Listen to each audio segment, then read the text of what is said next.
Vũ Vũ hello hello. Vũ Vũ anh FA FA. Suốt ngày FA. Gõ nhẹ nhàng cái đã xem nào.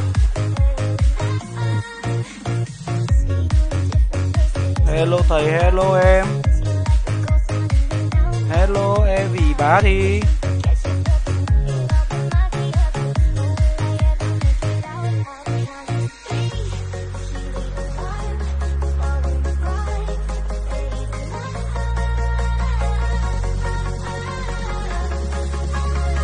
Suốt ngày anh FA thôi. Buồn thực sự. Thầy ăn cơm chưa? Thầy ăn trương hết cả bụng của em ơi. Anh em cơm nước giờ này chắc anh em cơm nước hết rồi chứ. Không cơm nước thì chắc cũng phở hết rồi chứ.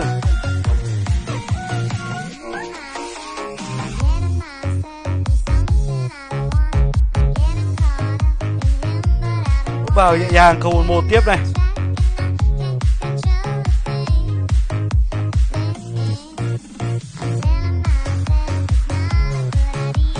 Hello em. Mấy hôm không được anh Lộc à? Đấy là tại em không bổ xẻ thôi. Không chịu bổ xẻ cho anh thì chả không được Lộc. Đúng không anh em?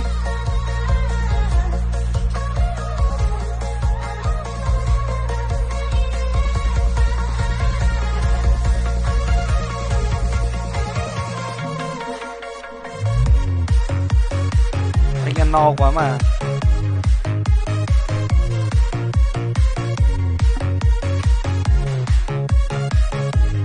Rồi đấy. Xuôi dần rồi đấy. Bắt đầu vào cầu dần rồi đấy. Nay em bổ xẻ mạnh có được lộc của bát không ta? Em cứ bổ đi. Hồi sau sẽ gõ em ạ. Rồi vào đầu cứ vã nhỏ đấy nhỉ. Vào đầu cứ vã nhỏ đã. Thì lát mình bổ mạnh sau đúng không anh em?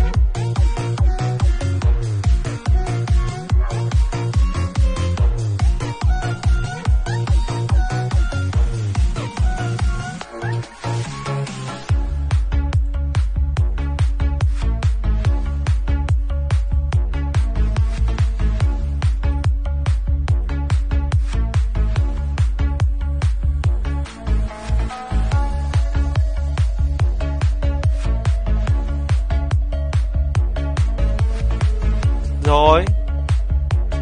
Vẫn là bắt được. Hồi chiều thua hết à anh nhá. Chiều đâu có thua đâu. Cả ngày hôm nay đâu có thua đâu.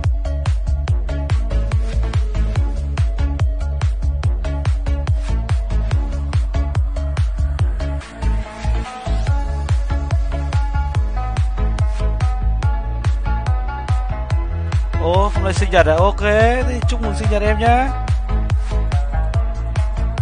Chúc em tuổi mới cái gì nhỉ? Chúc em tuổi mới đánh đâu thằng đấy. Bú hết tiền nhà cái. Ưng chưa? Ưng chưa?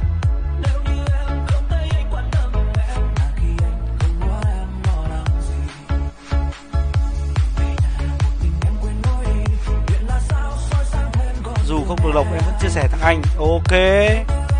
Thế thì anh lại cảm ơn quá. Yêu thương hết mức có thể.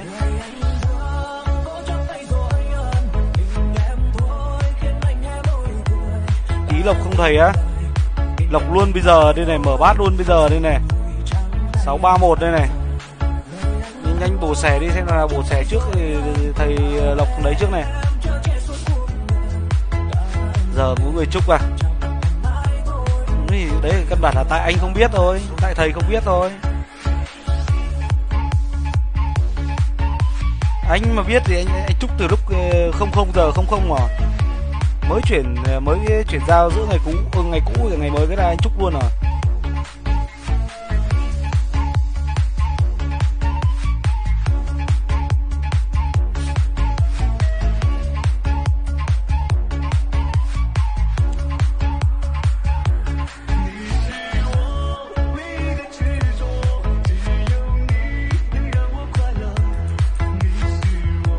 Captain 618, em xin được mở bát à.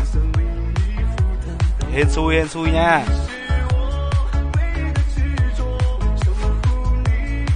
Đó, anh em cứ mổ xẻ căng đét như thế đi. Rồi, gãy rồi. 514 kép 10 luôn. Ok này.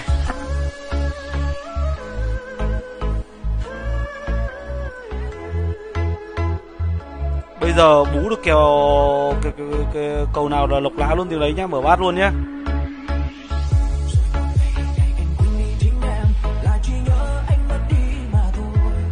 Em chia sẻ quả mạnh nhá. Ok em ơi.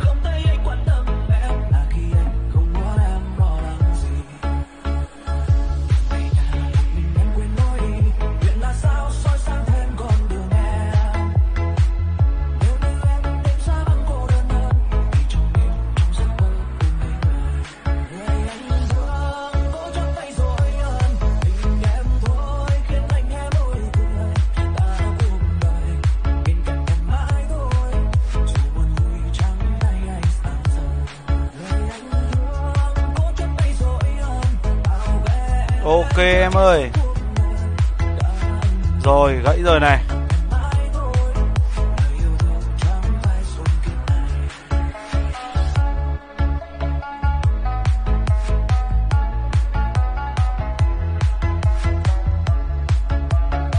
Ok, vã theo nó nhá.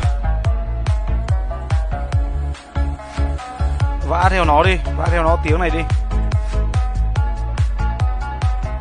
Cần bà Hoàng tài xỉu đọc cầu cho anh không? Thôi, chứ từ chối, giờ này là giờ từ chối. Đến lúc nào cần thì sẽ ới sau. Nhưng mà bây giờ bé cái vào đọc cũng được.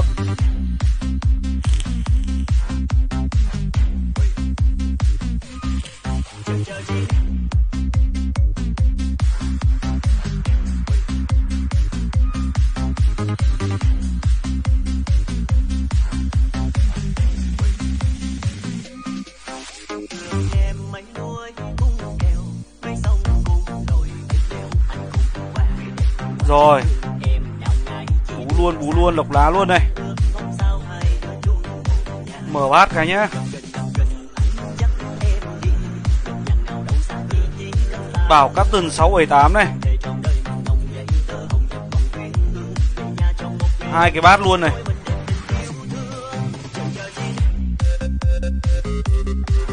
Kim chi không buồn này. Ok nhá. Ok nha anh em ơi.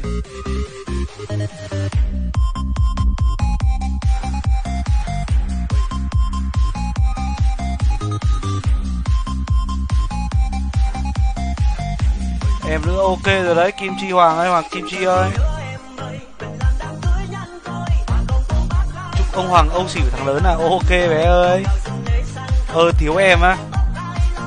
Xẻ đi không chịu xẻ. Xẻ đi không chịu bổ xẻ. Đòi lộc.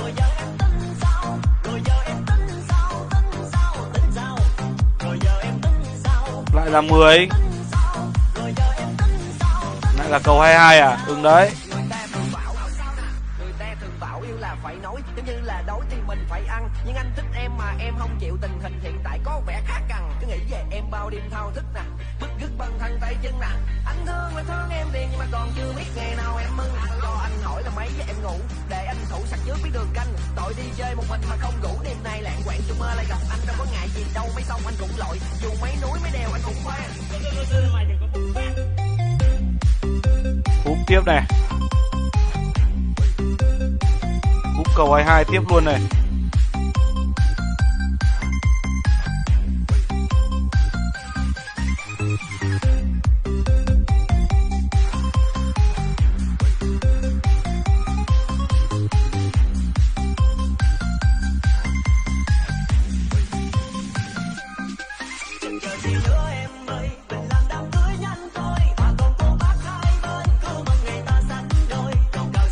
Rồi, lại hút tiếp thôi.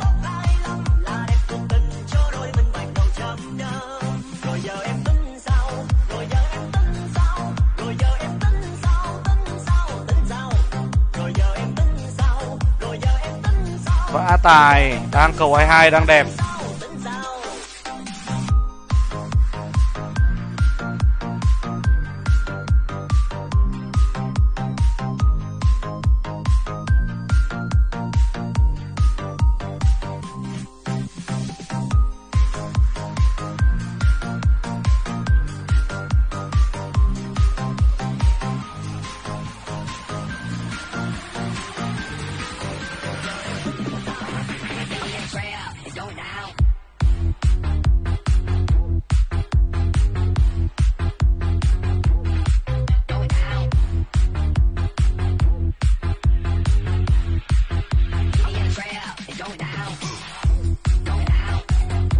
Rồi, cần gì phải nặn nữa, 6 năm thì cần gì nặn nữa.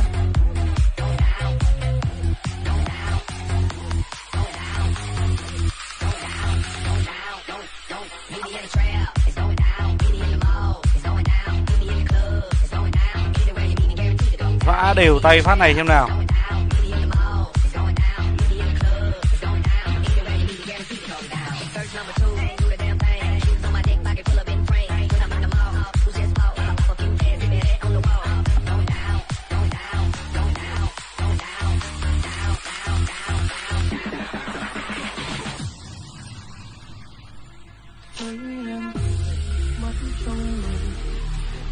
Bóp ZZZ này.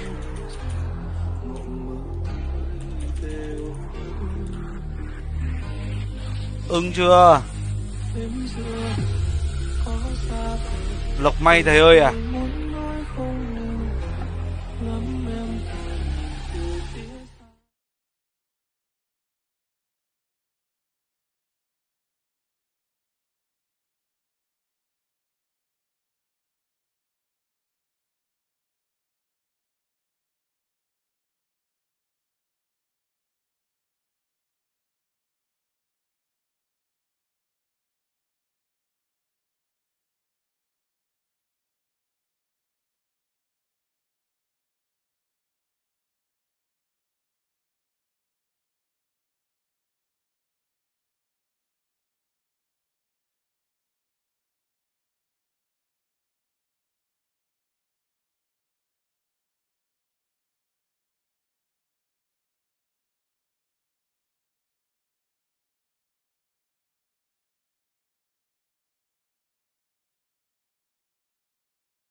Sáu a.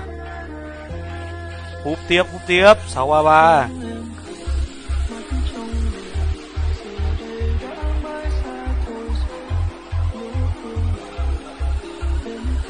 Vào xỉu luôn này.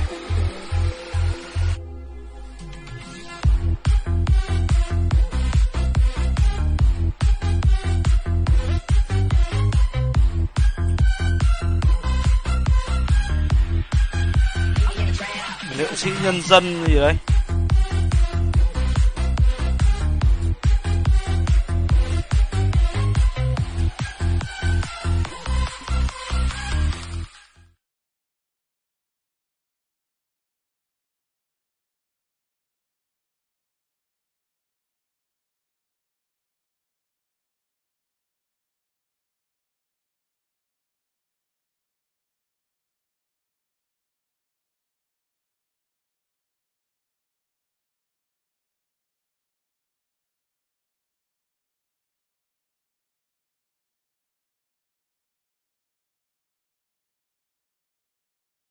Trời ơi, đéo hiểu sao lại gãy cầu này.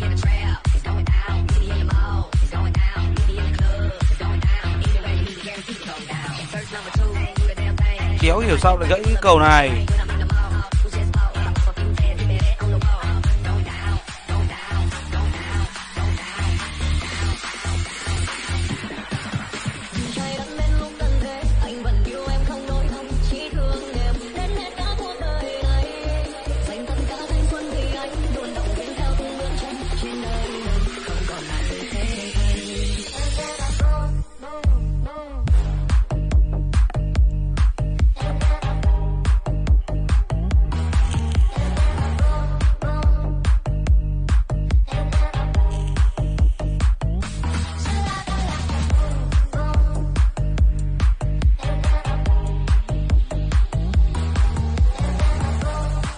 Rồi, lại 566 rồi.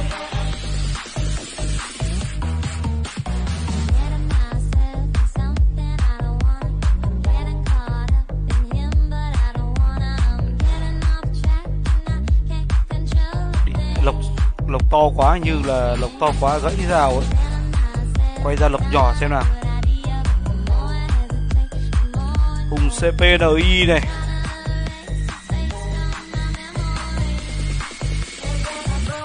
bổ xẻ này.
Khánh không xa bờ này.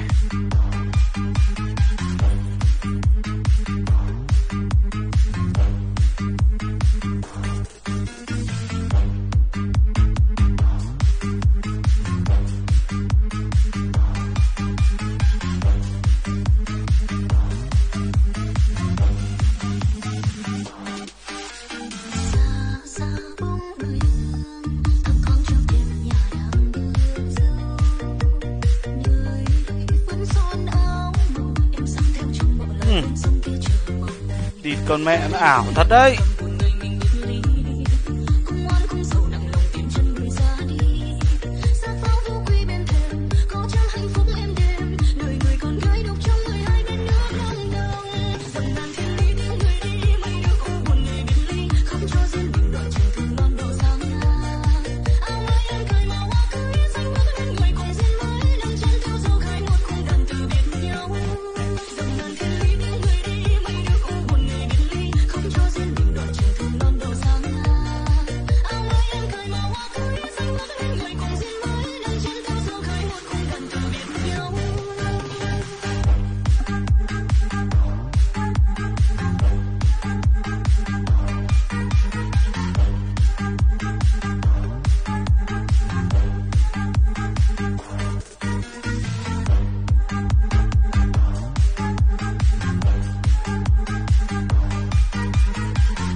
Ảo thật đấy.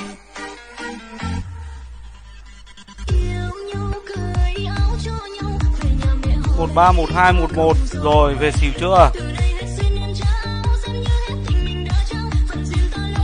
Giờ thì mày chịu về xỉu chưa?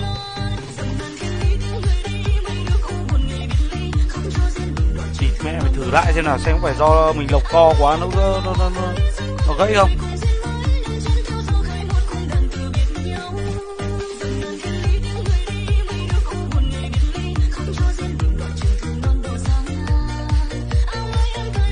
Hai Minh Kiệt này.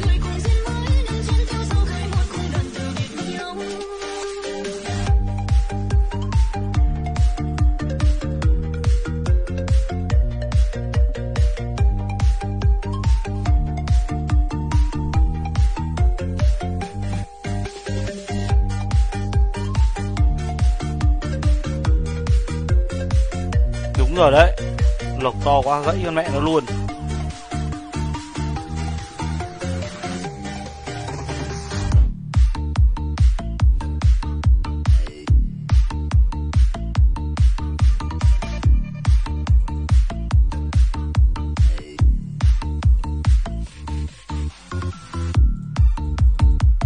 Lộc to cái nó gãy luôn cày đỉnh còn mấy.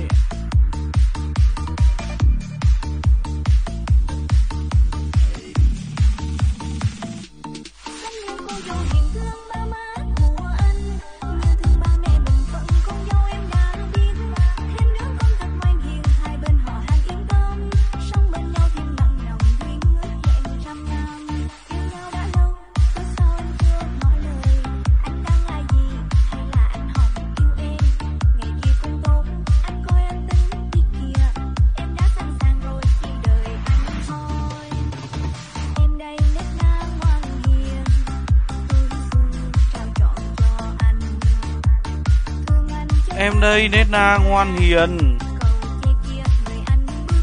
Thế thì bố mày chịu rồi.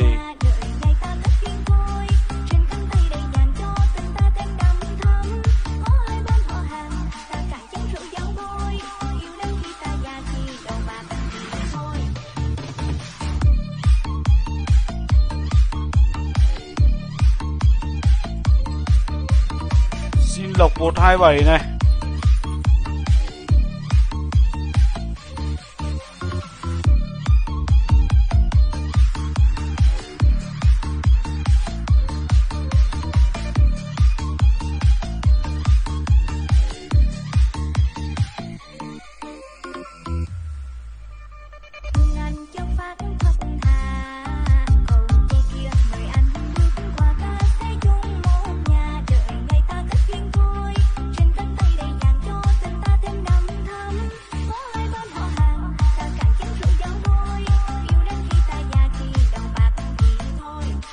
Tiếp này. Địt còn mẹ nó cay nhờ.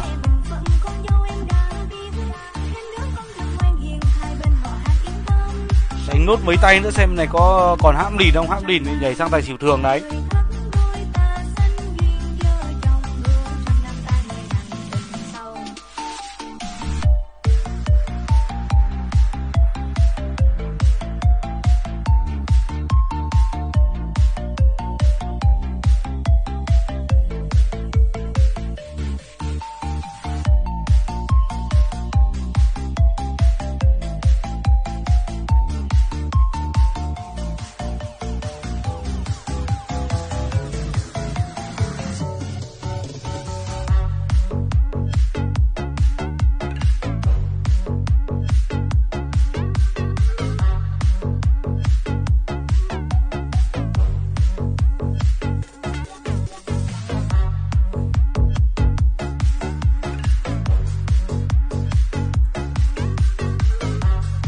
Hãm lìn nữa, quay lại tài xỉu thường nhá.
Được, quả kép 10 này được.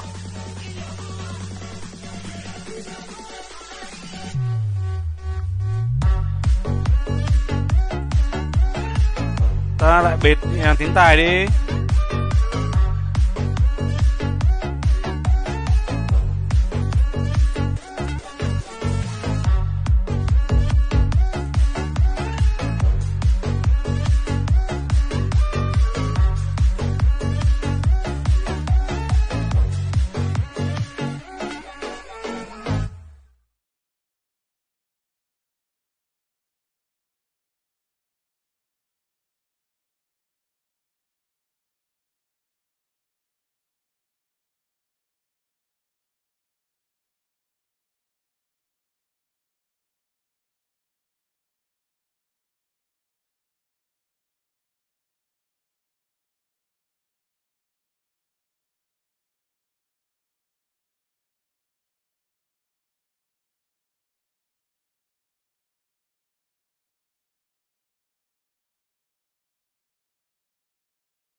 Bề tài tiếng không? Bề tài tiếng thử xem nào.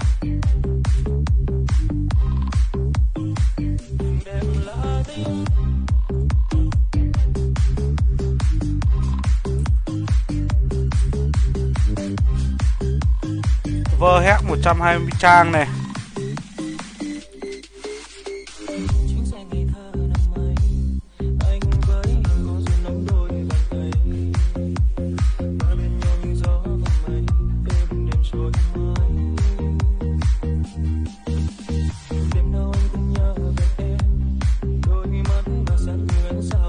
Hai năm sáu đẹp luôn.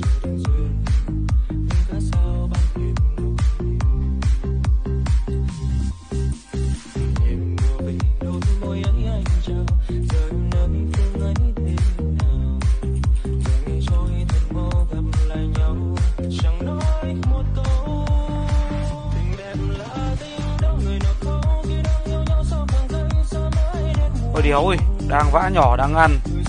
Đang vã nhỏ đang ăn. Nhảy to làm cái gì, tí lại gãy cần giờ.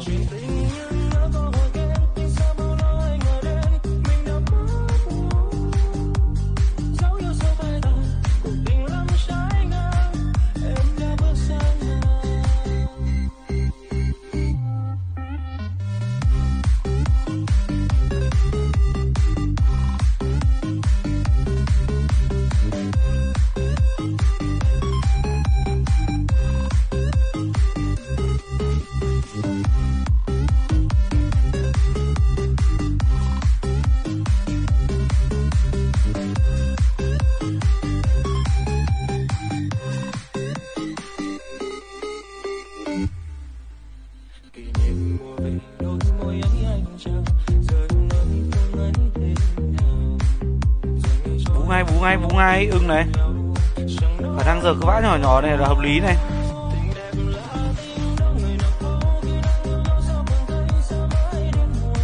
Cái vã nhỏ nhỏ này là hợp lý này.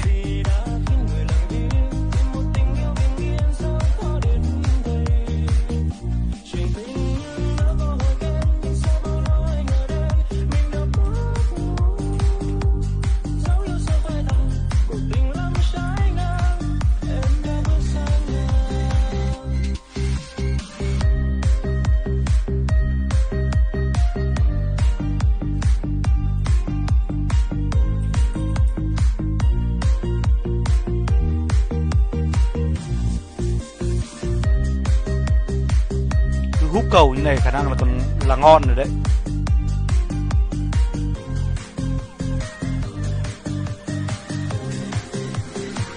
Cứ hút liên tục này là vui rồi.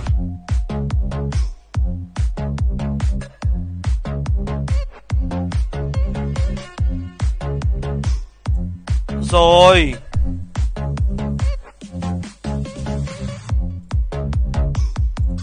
Ra nhảy xỉu. Tiếng này thì nhảy xỉu. Khả năng là nó đéo cho mình ăn tiếng to. Nó không cho mình ăn tiếng to. Thế thì bố mày vã tiếng nhỏ.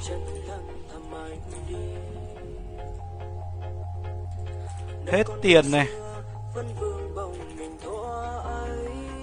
Thế thì ta lại ăn tiếng nhỏ đúng không anh em? Không thể trách do chính số phận, tiếc thương ân tình lòng còn vương. Thà khi ấy đừng đến bên nhau, để rồi vội đi để lòng thêm đau. Một vết thương hằn sâu trong tim ai nữa. Vì cố chấp không muốn buông tay, nên chịu tổn thương dù lòng đắng cay. Tâm thân này đâu những ai từng nhìn thấy. Và đành chúc em sánh bước bên ai, và một ngày đâu anh sẽ lòng ca hai. Nỗi bị hại tiếc cho xin tình ngàn ba con 6 luôn. Lên 18 luôn cơ mà.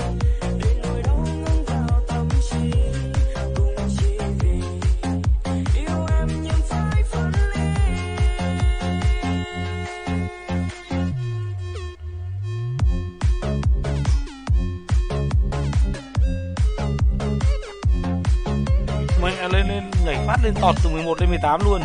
Được đấy.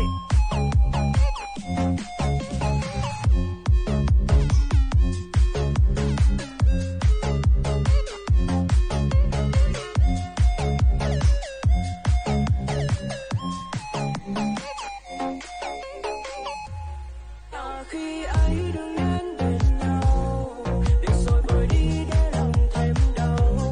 Một vết thương hằn sâu trong tim ai nữa. Vì cố chấp không muốn buông tay, nên chịu tổn thương dù lòng đắng cay. Tâm thân này đâu những ai từng nhìn thấy. Đâu như ai từng nhìn thấy.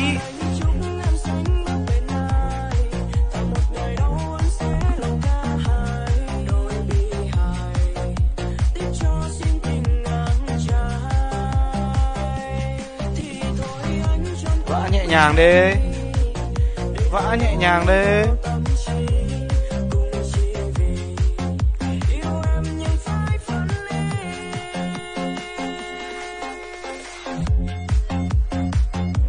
Nguyệt ngu này.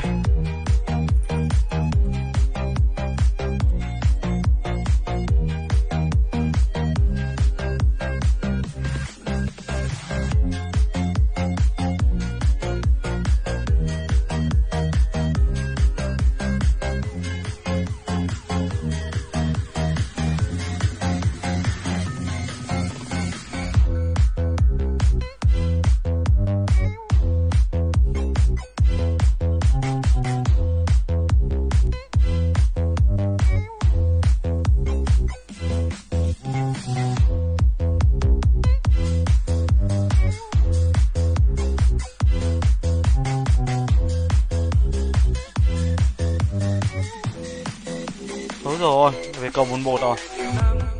Một ngày tia nắng hương xuống nơi phố phường, một thời anh nói với em câu nhớ thương, ngày mà con phố cũng gãy ta điên cuồng, chỉ vào tình yêu này cùng với vẫn thương. Dù là trời nắng hay mưa ở trên đỉnh đầu, thì anh vẫn muốn hát muốn nói với em vài câu, cùng chỉ nguyện ước đôi ta mãi bên Ra cầu 11 này.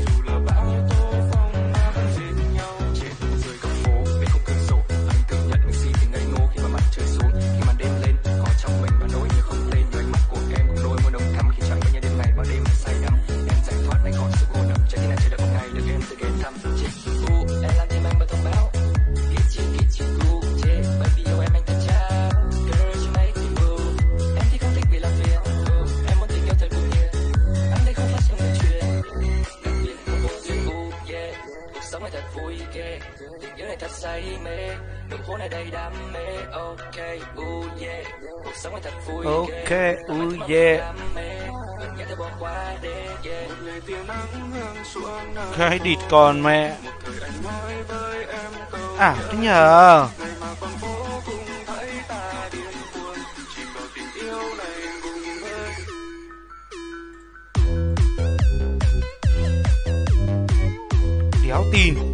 Đéo tin là nó lại ra tài được.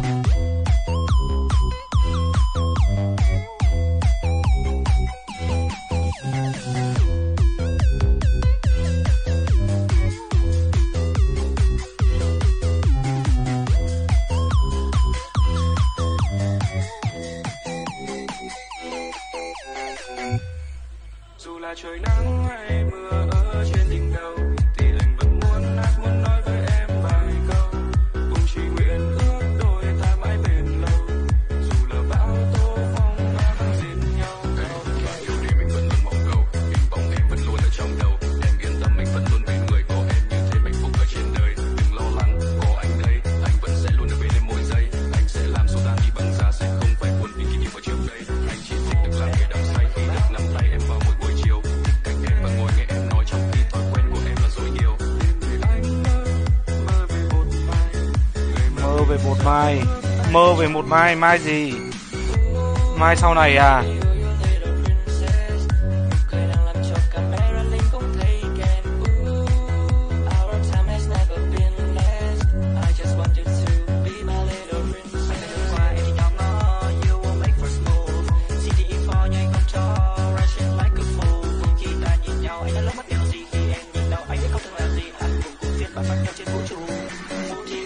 Được tiền ngay. Được lộc ngay. Có lộc là lộc liền.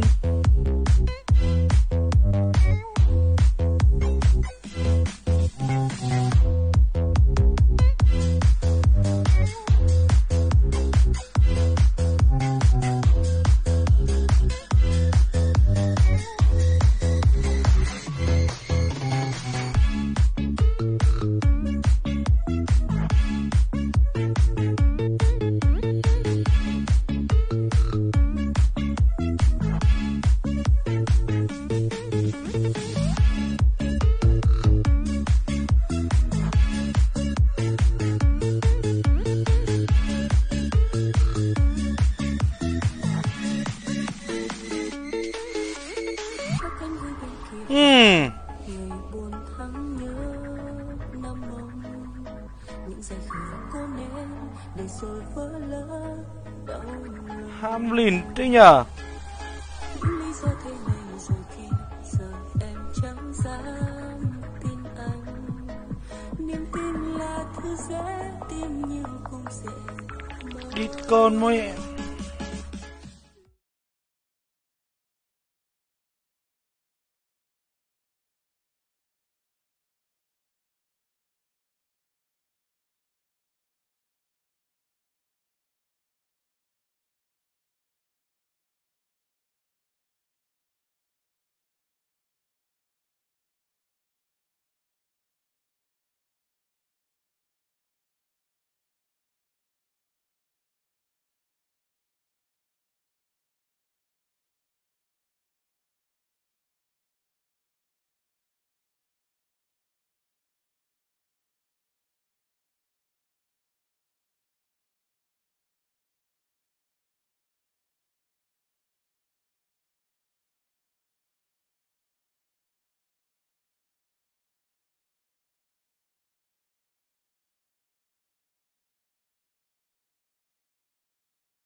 cơ?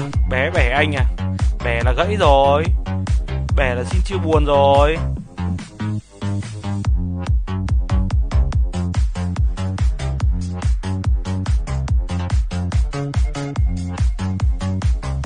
Bẻ là xin chia buồn cùng đồng chí rồi.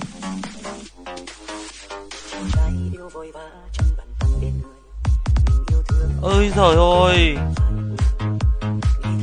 gia tài thật 356.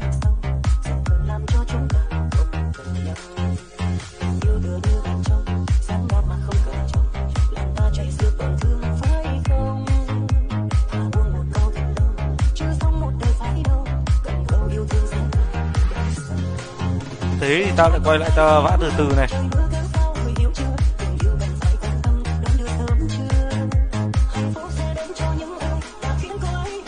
Không tài được, tiếng này không thể tài được.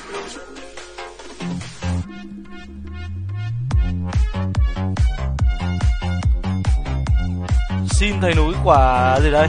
Xin thầy núi quả lộc may mắn à? Ok em ơi. Lát lên like thầy núi xin nhé.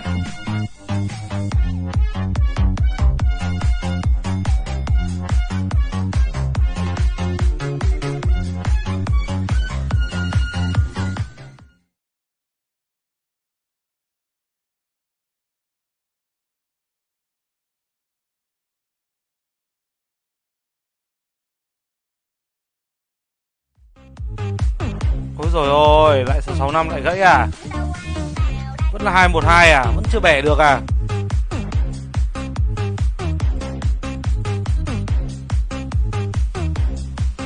Bé húp à?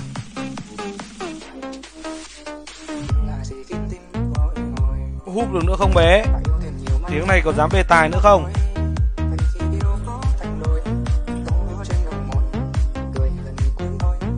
Rách Vinacon này.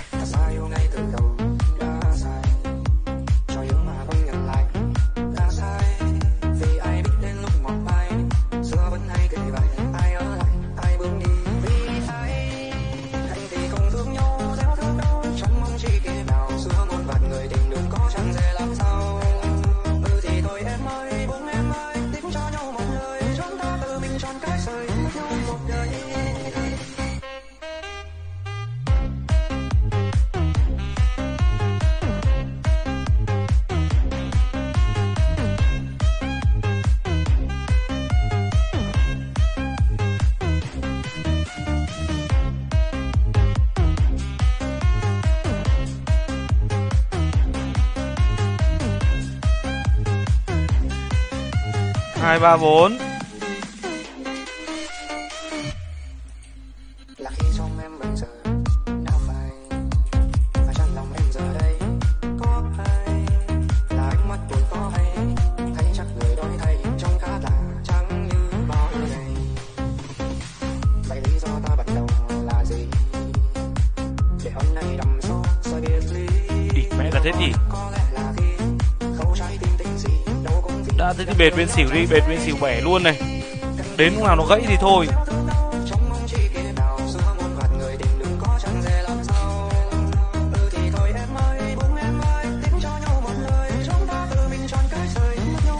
Bẻ đi thầy núi ơi à? Ok em ơi, em gọi thầy núi vào bẻ đi. Em gọi thầy núi vào bẻ cầu của thầy đi.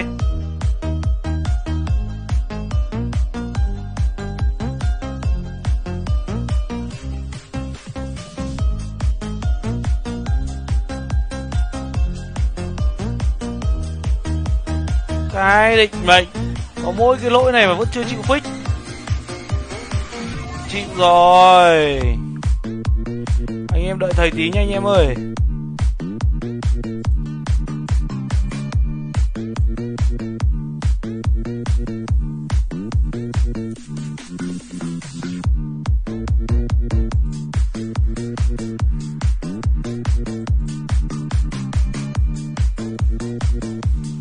Cay vãi cả lìn ạ. Ok, đã bẻ thành công. Đã bẻ tiếng này thành công anh em ạ. Quay lại về tài đánh cầu 22.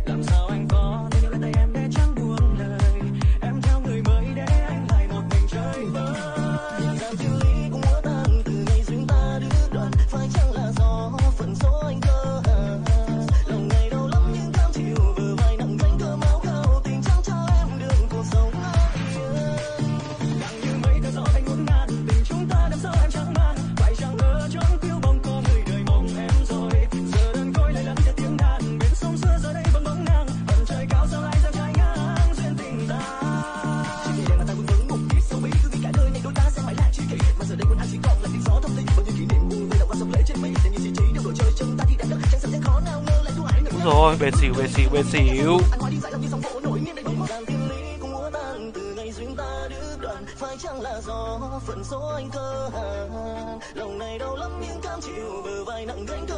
Một hai ba. Không đéo để ý đến cái cầu đấy ấy.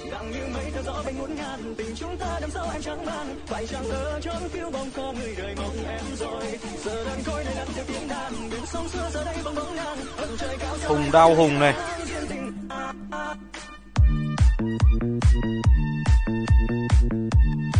Cày vãi ca lịt.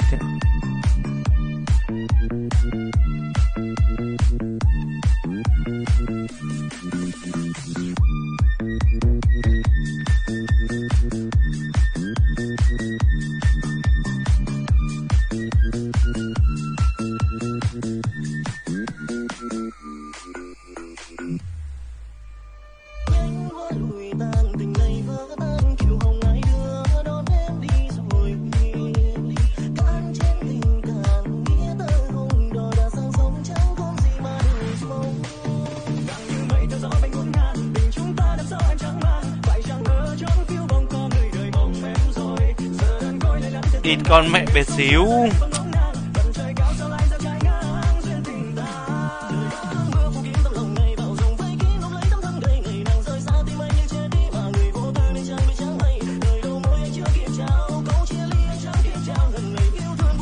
Em chia sẻ anh nãy giờ mà chưa có lộc lại bì bịp rồi, lại thanh niên bì bịp rồi.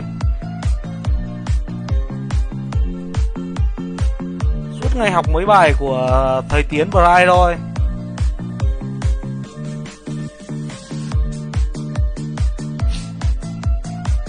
Xỉu à? Còn lâu mới xỉu bé ơi. Còn lâu. Còn lâu mới ra xỉu.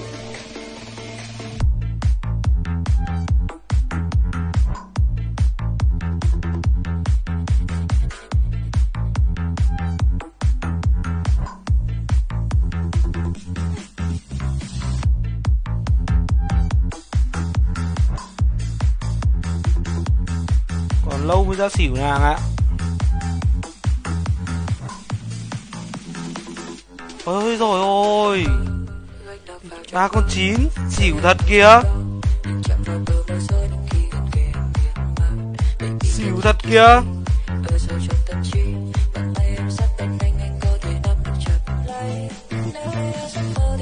Cay thật.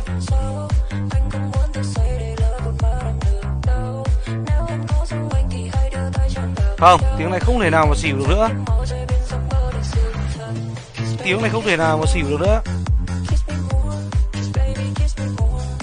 Húp 2, 3, 4, 5, 6 này. Lộc theo đúng tên luôn này. 2, 3, 4, 5, 6 có luôn này.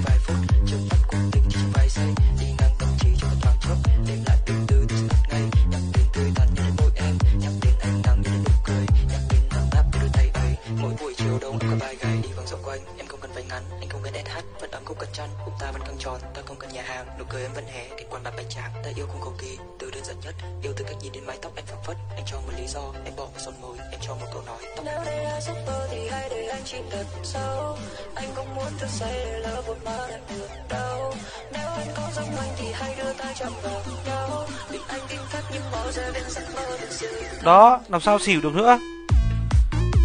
Xỉu ở đâu ra mà xỉu hả bé? Làm gì lắm xỉu đấy. Làm sao mà xỉu được.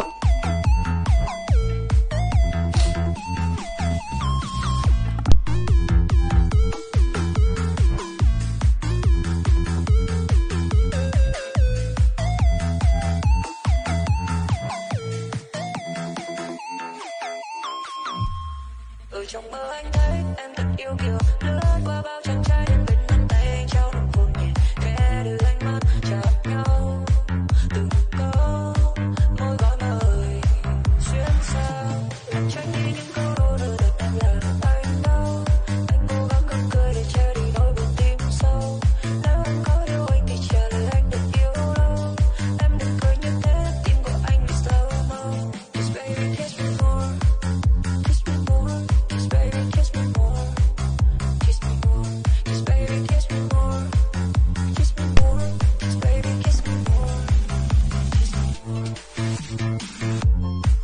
rồi, cầu 11, cầu 11.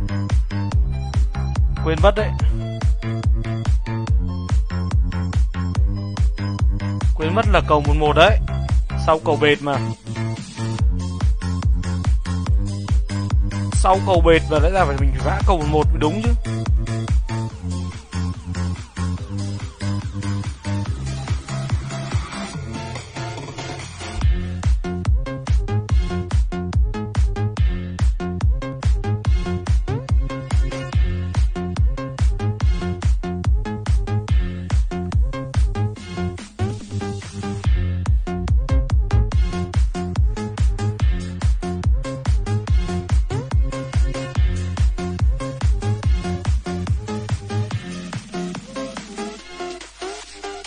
Anh mang ngọt ngào chìm sâu trong đêm màu nào, anh vẫn ngỡ những em vẫn đang còn ở bên. Miên man khung ca phần trăng soi dọc chúng ta, vườn hoa như há lên khúc si tình vàng tia cánh. Thầy bói dởm bảo rồi, thầy bói dởm gửi hết âm binh ở đây rồi. Cứ thằng nào Âu thì là gãy hết với thầy. Hôm nay tạm biệt lời cuối để đi ra đảo rồi.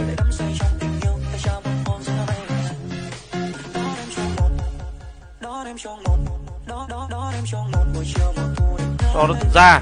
Cái gì?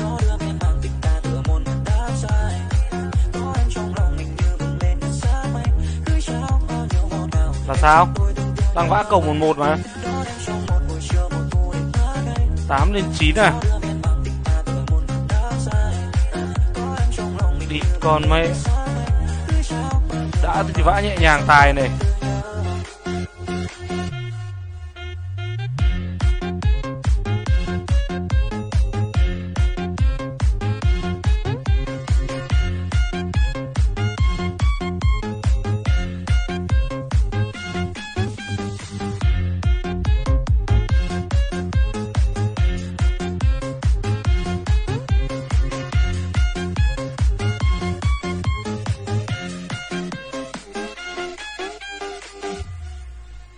Nụ cười em cho cả bầu trời bừng nắng xóa những hạt mưa kéo gió đến sum mây mờ, mong nắm tay em qua bao thời gian chỉ cần bên nhau. Tài không? Quan tâm là bao lâu đợi về những ngày sau. Tài à? Theo yêu thương cái dòng lối đến tay mai không rời. Đôi lạc vào đây Không tài bé ơi. 1, 2, 3 cơ. say như đang thắm trên bờ môi. Chợt đôi đông này cho tôi chút miên man để đắm say trong tình yêu ta trao một hôn xin về. Đó em trong một buổi chiều mùa thu đến ngã ngây. Nó không ra tài mới cay chứ. Tựa muôn đá dài có anh trong lòng mình như bừng lên sáng mây gửi trao bao nhiêu ngọt ngào em cho tôi từng thương nhớ mong. Đó em trong một buổi chiều mùa thu đến ngã ngây. Gió đưa miền Bắc tình ta tựa muôn đá dài có em trong lòng mình như bừng lên sáng mây gửi trao bao nhiêu ngọt ngào em cho tôi từng thương nhớ mong.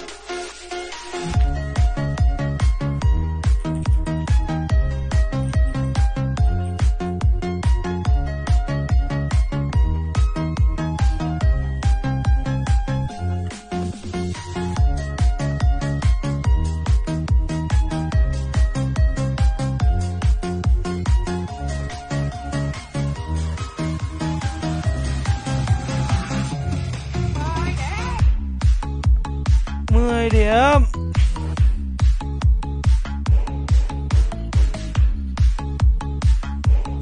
Không ra con 10. 1, 2, 4.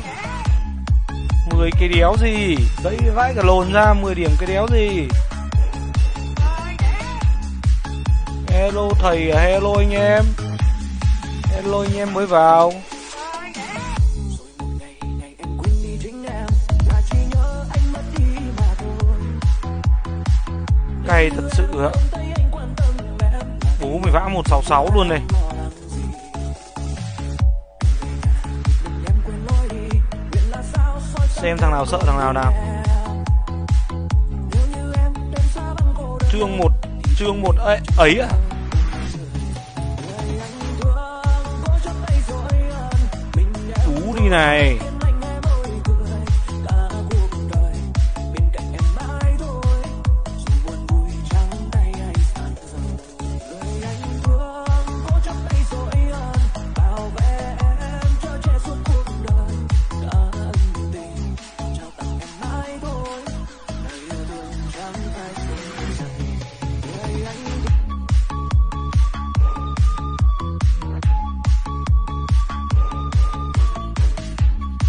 Mày bướng này. Thì con mẹ quả cầu ảo thật. 5-1, 4-1, đừng bảo 3-1 nhá.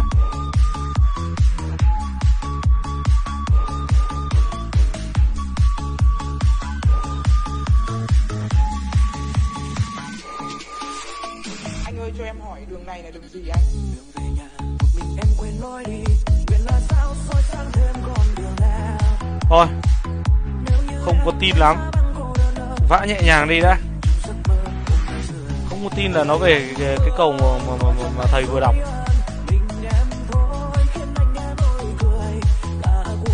Tài chứ em. Tiếng này lại bú tài chứ. Tiếng này mà bú xỉu đúng giờ hơi luôn.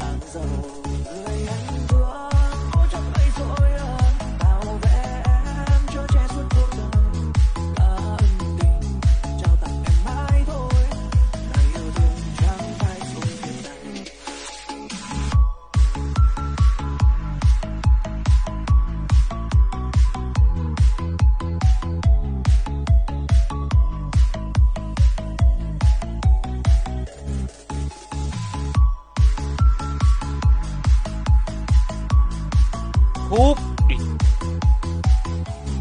Có khi nào là thật không ta?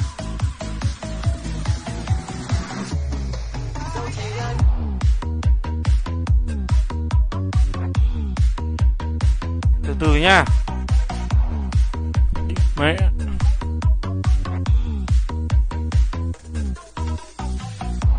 Năm 1 4 1 3 1 2 1 à? Vã phát xem nào. Thử xem nào, thử xem là có đúng không. Chẳng có nhẽ đây là thật. Thật thì đúng là ảo luôn đấy.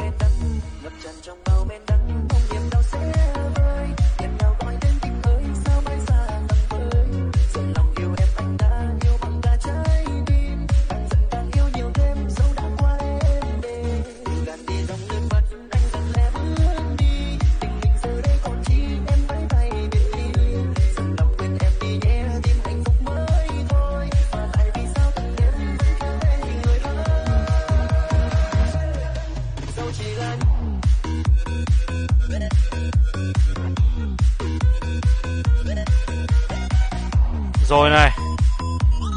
Khả năng thế thật.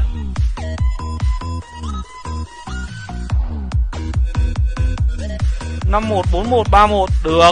Thế thì theo luôn.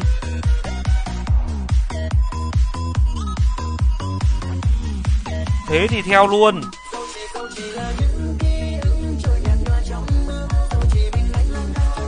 1 4 1 3 1 2 1 à? CR7 lớp này.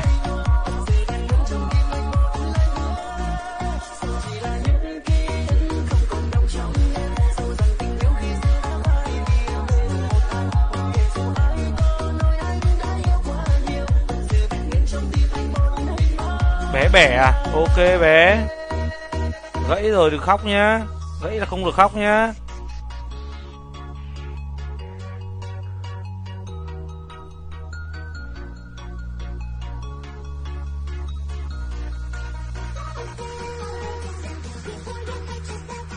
Gãy là không được khóc nhá.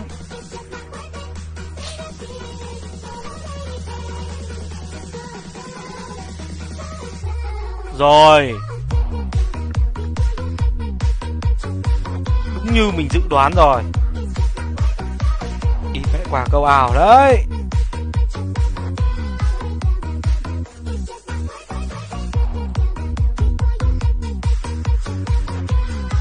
Quả cầu này ảo đấy. Ảo ma Canada đấy.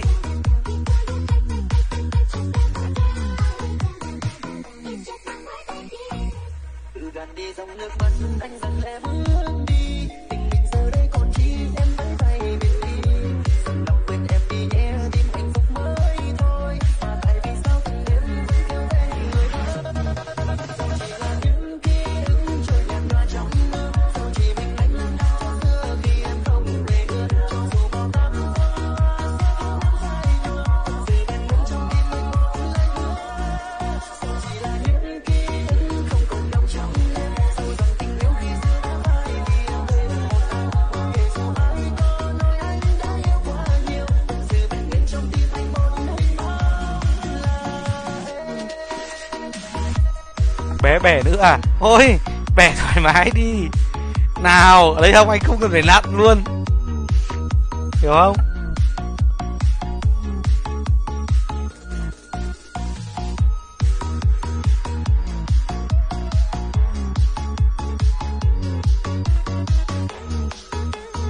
Đừng có vướng.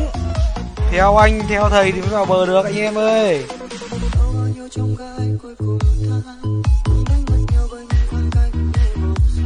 Ông Hoàng xỉu ở đây rồi mà lệ. Riêng cầu gì chứ phán cầu xỉu thì chắc lắm.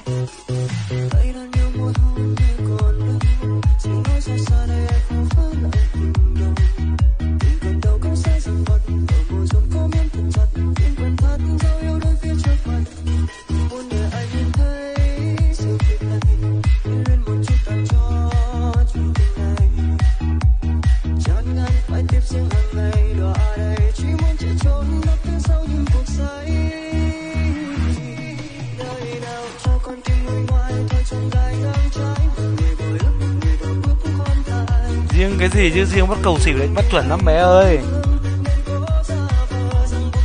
Thôi địch mệnh vừa bốc phét xong.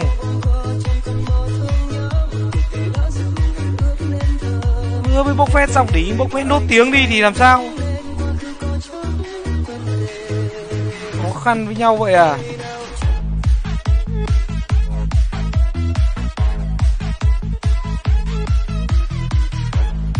Này thì không cho tao bốc phét này. Không cho tao bốc phét này.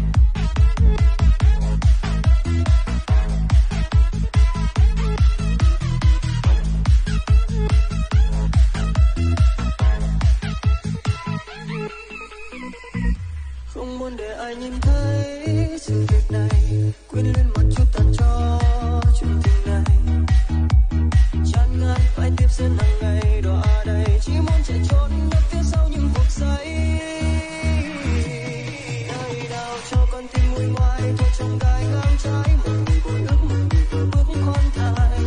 Biết em không còn thương nhưng anh vẫn vương, nên cố giả vờ rằng cuộc chỉ là một cái cớ. Đâu rồi đôi ba câu bâng quơ trong cơn mơ thương nhớ, một cuộc tình lỡ giấc mộng hẹn ước lên thờ. Hết mây đen ngày mai khi anh nắng lên, quá khứ có chẳng vấn đề. Ôi rồi ôi. Ôi rồi ôi. Vỡ làng nước ơi, nó ăn hiếp tôi.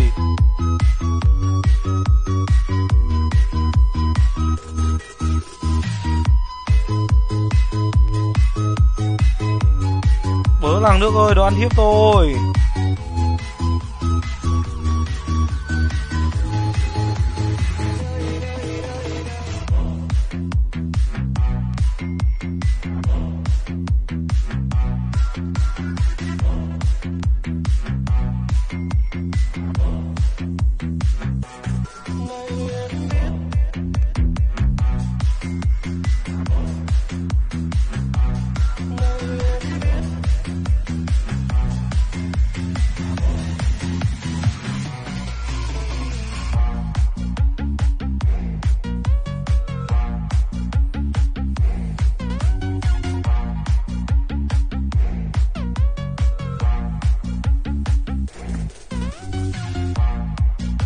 Vỡ làng nước ơi, nó ăn hiếp tôi.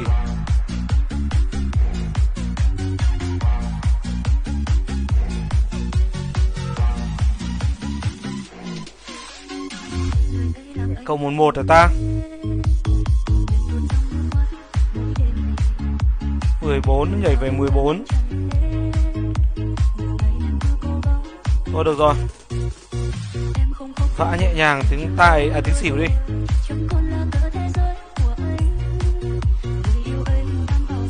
Mặt trời là nắng.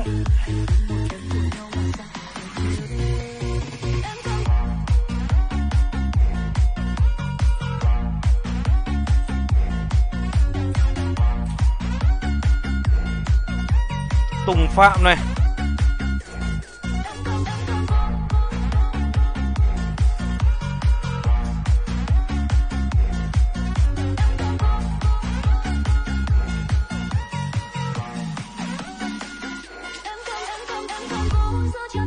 Câu yêu cầu mong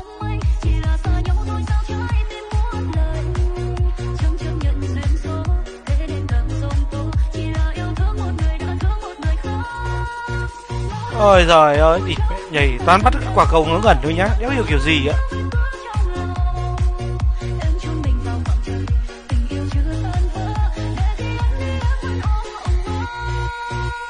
14-15.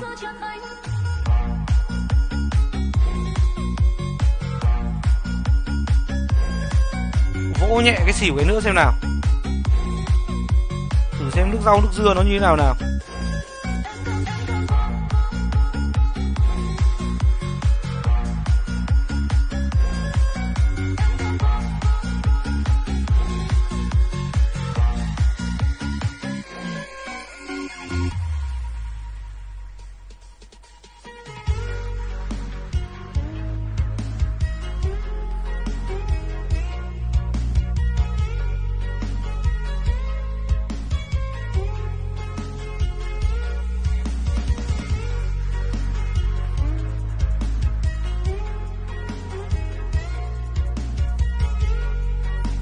Rau với dưa nó ra như mặt mũi như nào nào.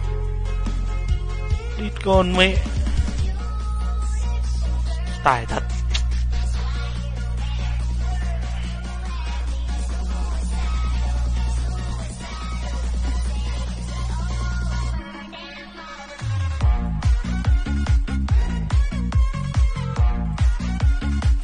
Vỗ béo luôn này. Vỗ béo tiếng xỉu này luôn này.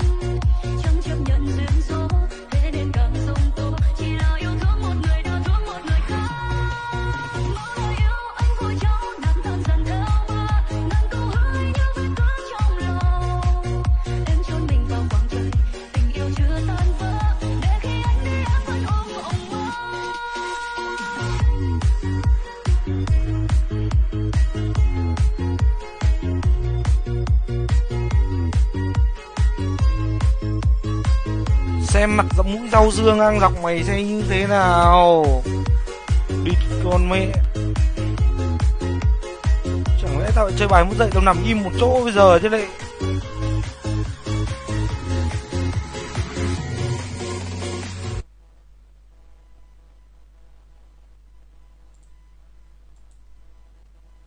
Bầy lúc đấy bầy nhảy đúng không? Thế thì tao vã bảy ấy đấy, 7 bệt đấy.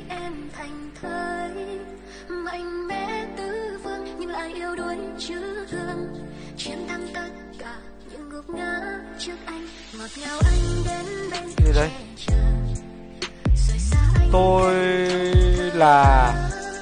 Tôi là nhà nghèo à? Nhà nghèo này. Lộc cho quả to luôn.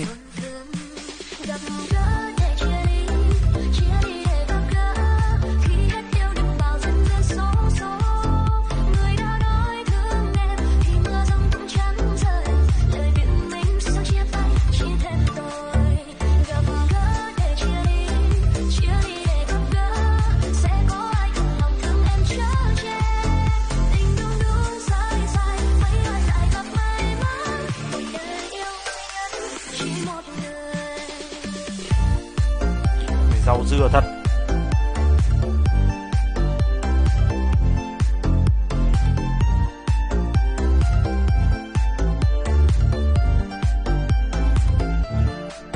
Mẹ.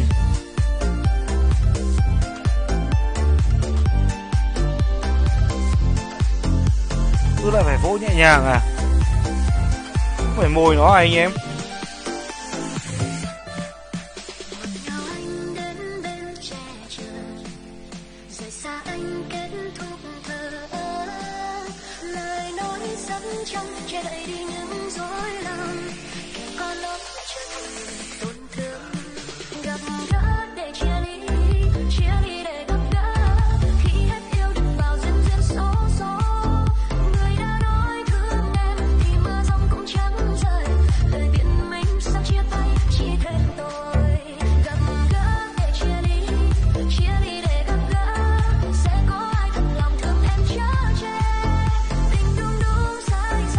Rồi đấy, 1, 2, 3.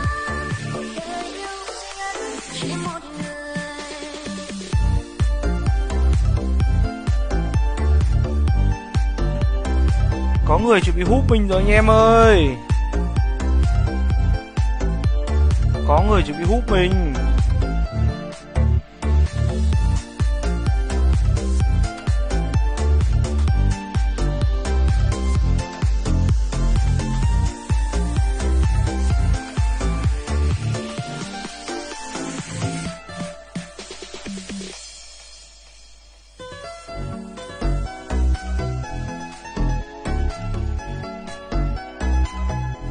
Vỗ tài luôn chứ còn gì nữa.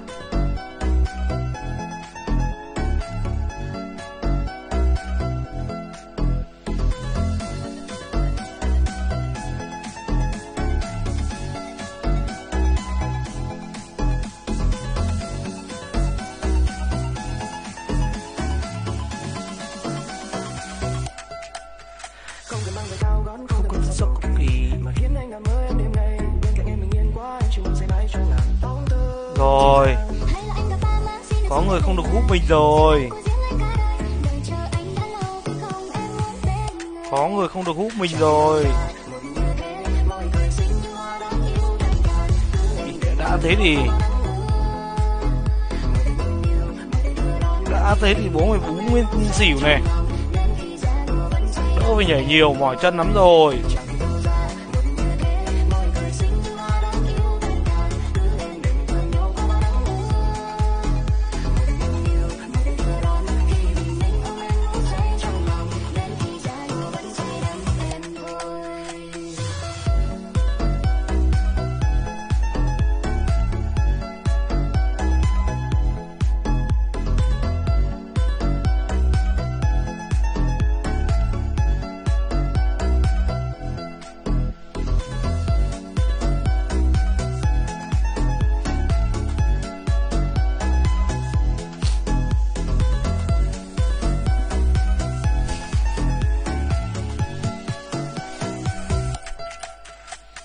Nói cái gì đây? Nói bú xỉu sao lại đánh tài à? Bìm bịp tí. Ơ kìa, đi bịp người khác thì hóa ra lại mình tự bịp bản thân mình. Ảo thật đấy.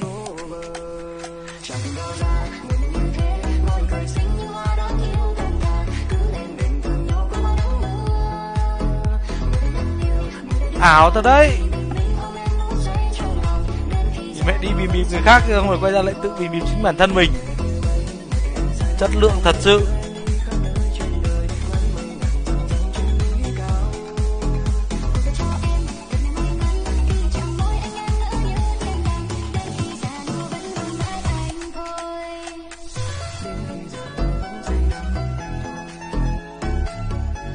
Thôi thế này mình tự bó tay với mình thôi.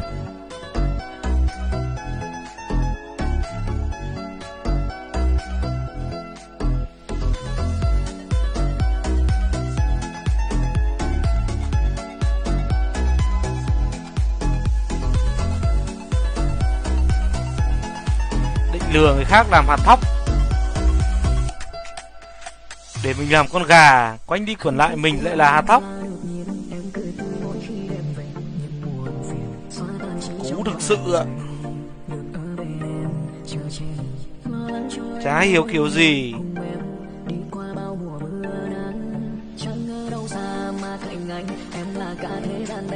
Chả hiểu kiểu gì luôn.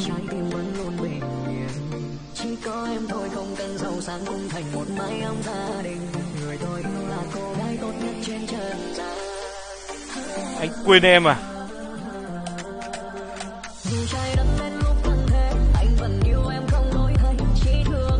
Quên được bao nhiêu em rồi? Cướp này.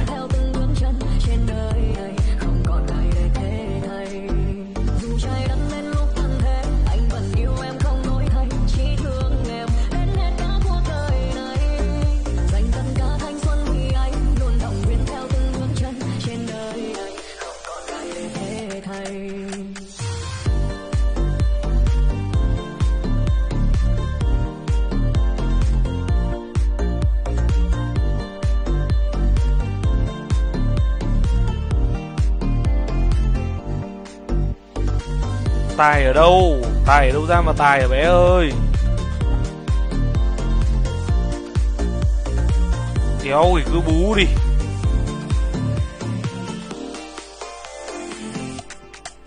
Chẳng ở đâu xa mà cạnh anh, em là cả thế gian. Cứ bú tài đi.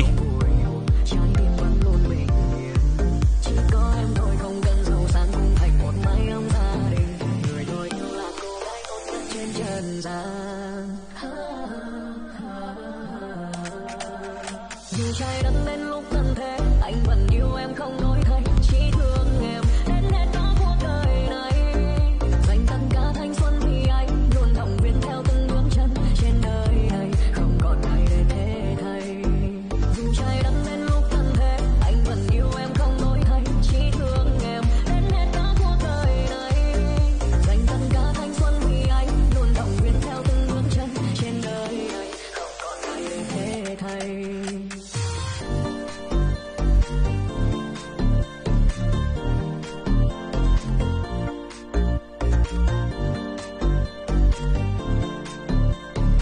Cứ bú tài đi. Khả năng lại nhảy về cầu 11 rồi đấy.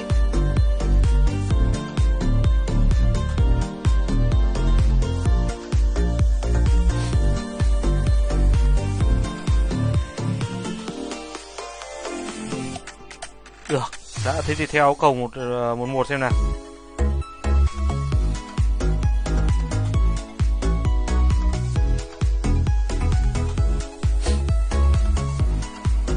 Cây bé ăn toàn bị trả à?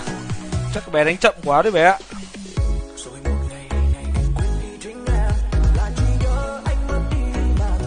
Cái này chỉ có là bé đánh chậm quá thôi.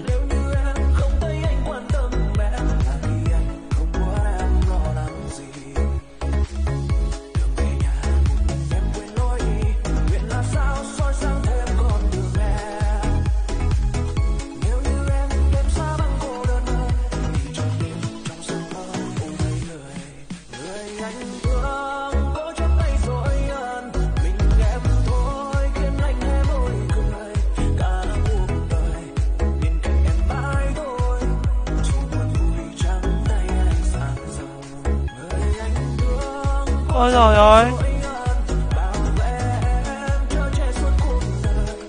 cay thế nhờ.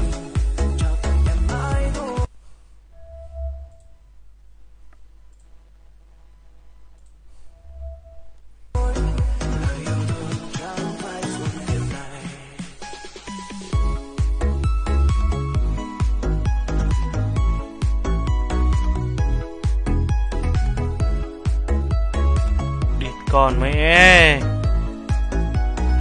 vỗ luôn đi này.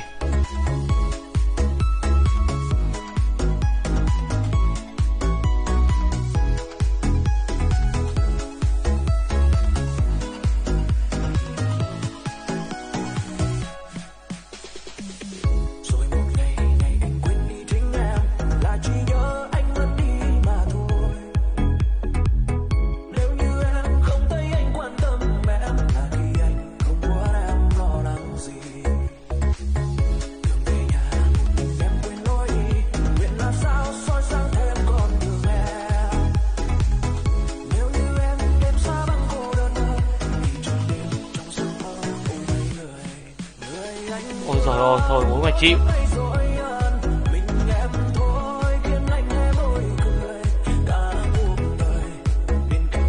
Thế thì là chịu thôi.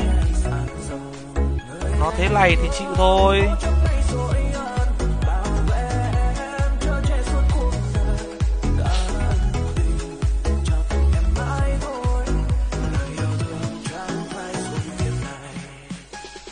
Cầu nó thế này thì chịu rồi anh em ơi.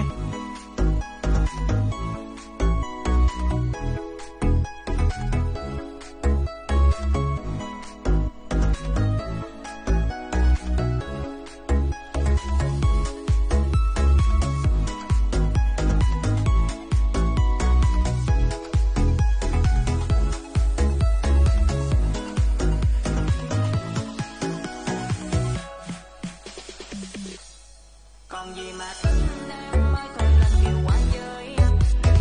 Có bao lâu yêu mình em mãi thôi. Họ làm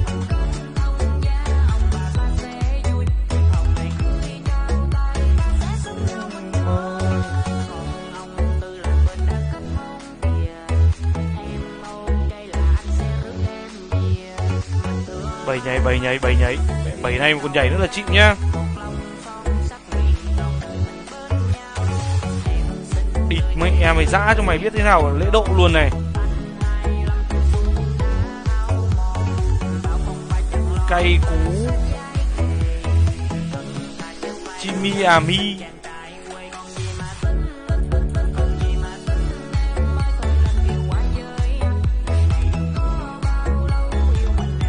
Tình yêu màu trắng này.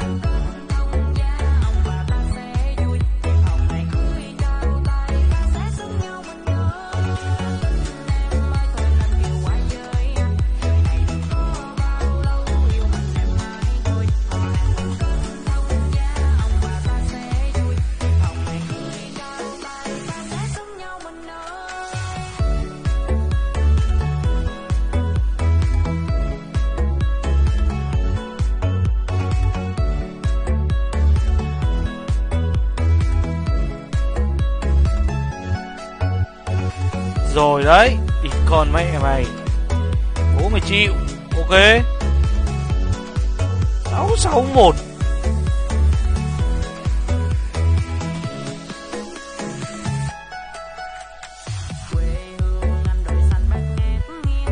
Bố mày vã mạnh tiếp tiếng này nữa này, xem còn gãy được không.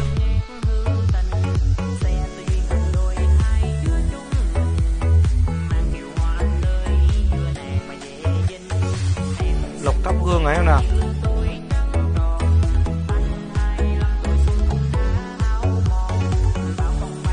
Dung là thắng đúng không? Dung nó cái, thế thì Dung đi. Thế thì Dung nó hộ thầy cái.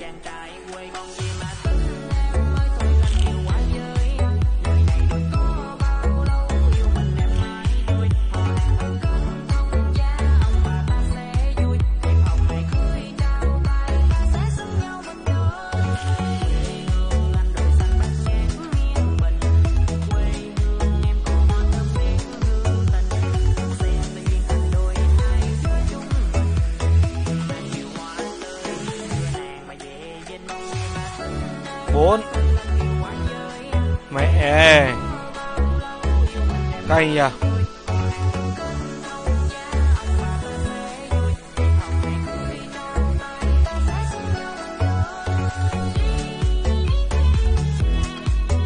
Bố mày vã từ từ đại cái.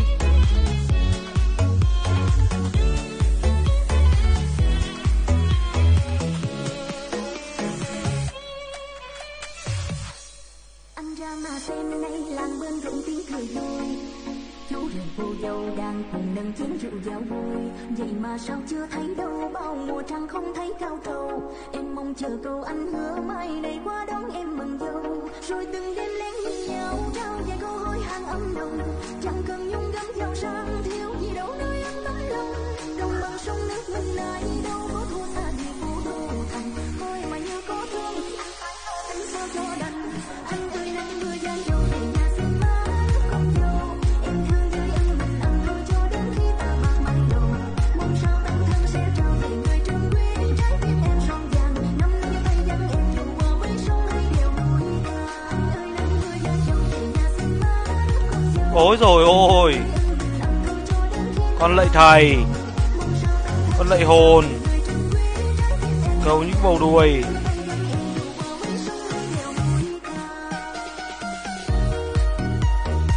Còn gì đâu mà để khóc với sầu.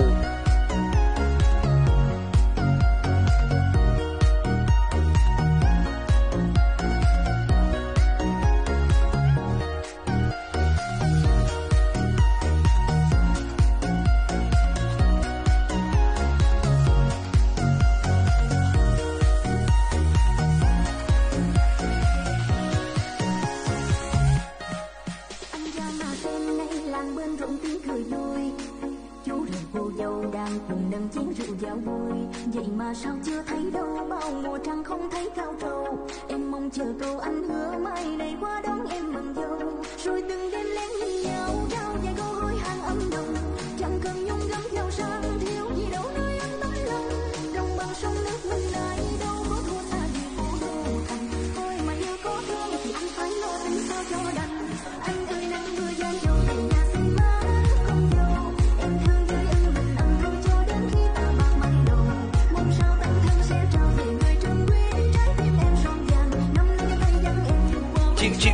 Chịu nhá. Địt con mẹ.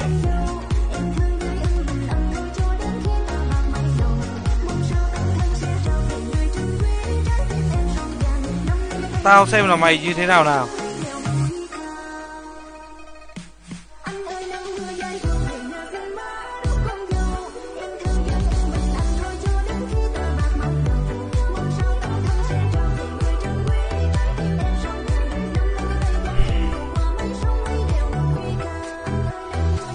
Phá 1-3 quả cầu.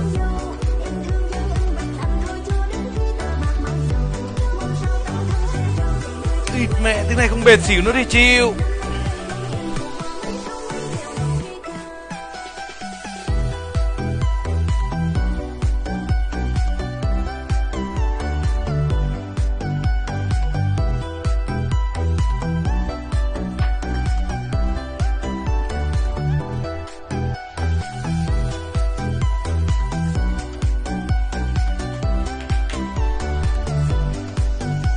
Tiếng này không bệt xỉu nữa thì là chịu.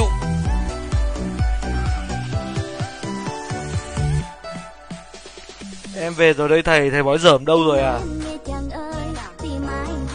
Thầy bói dởm gãy cần rồi em ơi.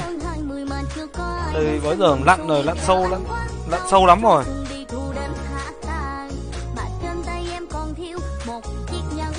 Bắt cầu vào 3 cái lại em nào.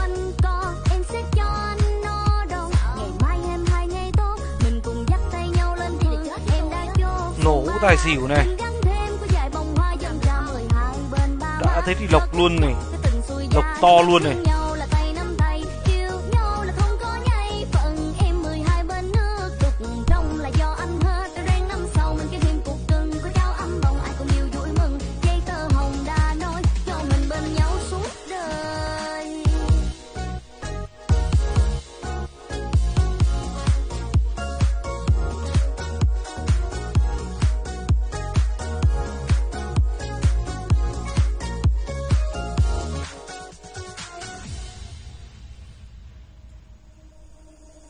Rồi 689 à. 687 nhảy 689. Bệt thêm tiếng nữa đi.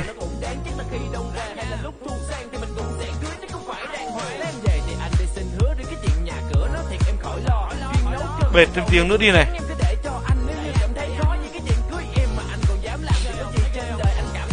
Đi tu gian nan quá em về rồi thầy à. Đéo ấy, không có lòng này là không kiên trì lên thì sao mà đi được hả em? Đi tu phải tịnh tâm. Phải quên hết gọi là cái gì nhỉ? Quên hết phận đời chứ.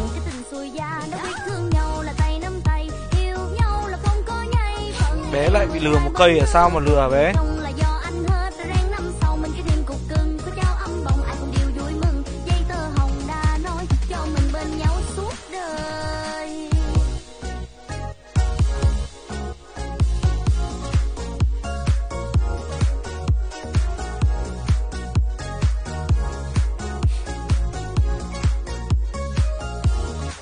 Rồi đấy, bệt đẹp này.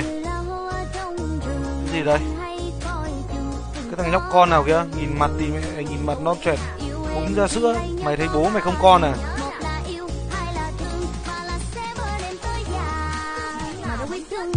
Cút ngay này, thằng súc vật học này này. Mày bình luận bố láo này. Ở đây chỉ dành cho những người văn minh.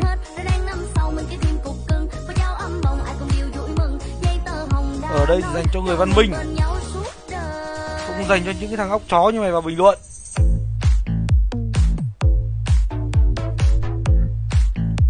Dăm ba thằng nhóc con này, mặt thì nó choẹt, vào chửi bố mày đang thua đang cay thì chớ. Mày vào mày thích chửi không? Cho mày cút luôn.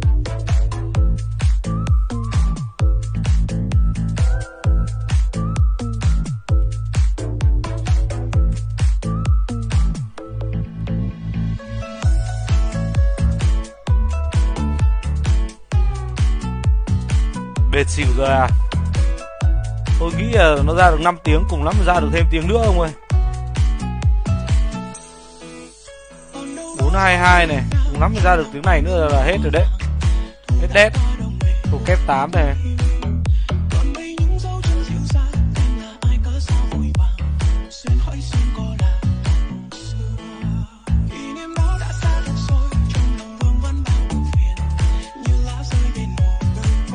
Kép 8 này đéo biết là có nên bắt không này.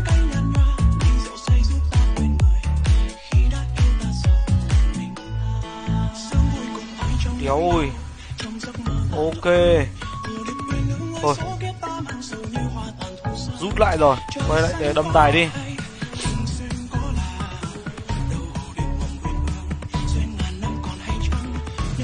Đâu rồi, thằng nhóc con kia đâu rồi? Bị ban rồi, bây giờ bố mày đứng đây bố mày chửi này, mày không làm được gì bố mày cay không? Cay không con? Cay không cháu?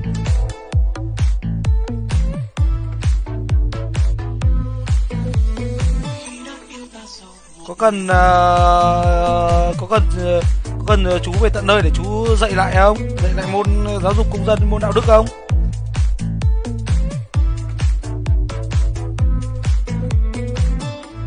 Sáu 43 ai da. Ông kia phán cầu chuẩn đấy nhở. Về 13, tài 13 luôn này.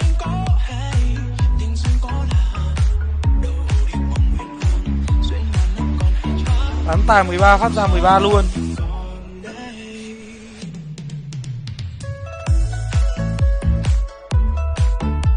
Hôm nay vẫn chuyên mục ba tỏi thầy nhỉ à? Hơi khoai em ơi, hôm nay thì hơi khoai.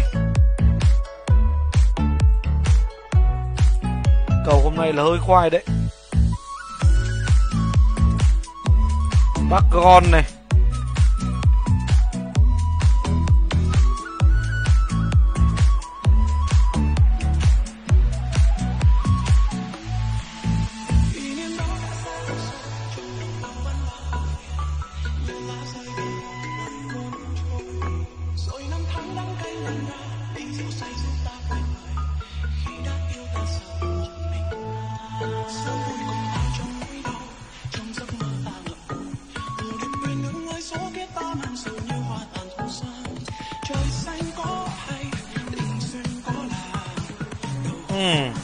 Nó bệt luôn này.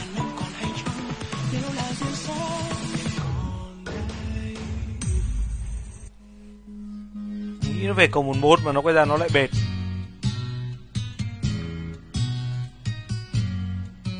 Ok em ơi.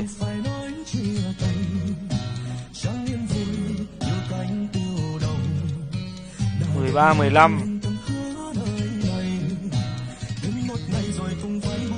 13 15 à. Bú mẹ tài đi này.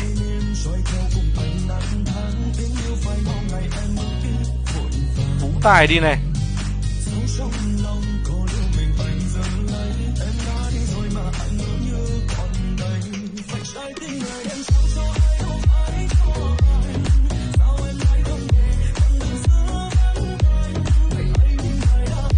Bú mẹ tài luôn.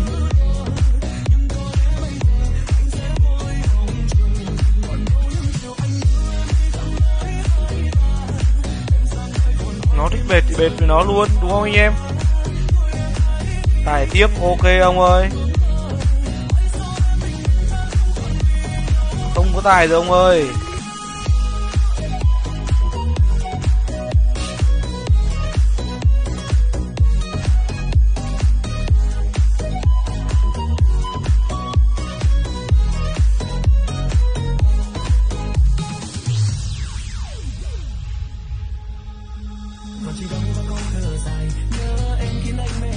Cay.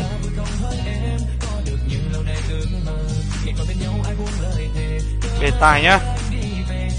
Cắm nguyên chân ở tài nhá, trồng nguyên chân ở tài thôi, không di chuyển nữa.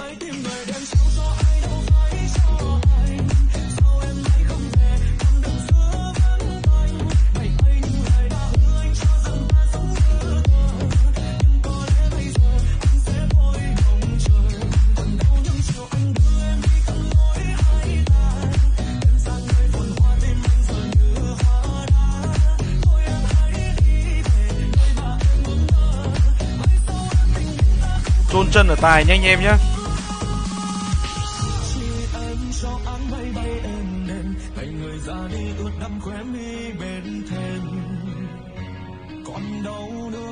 Rồi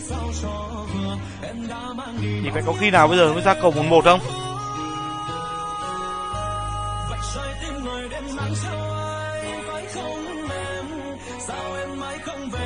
Hả anh em, có khi nào bây giờ nó mới là cầu 11 không nhỉ?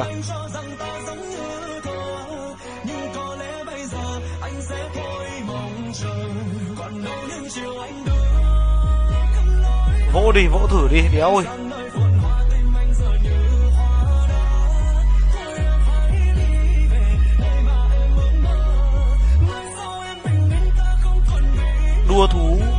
Đua thú đập phù à?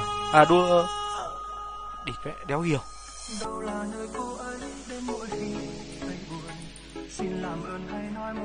À đua thú đập hũ à? Em chẳng được mạnh mẽ anh cũng hiểu vậy mà tại sao bỏ mặc em lẻ loi một mình. Xoay người chưa thức giấc anh mơ thấy yên lòng bởi điều vừa mới diễn ra chỉ là trong giấc mơ. Mỗi ngày em vẫn sống với yêu thương ngọt ngào hạnh phúc do một ai luôn mang lại. Úi rồi ôi, được 451. Đúng là giờ mới về cầu 11 thật này.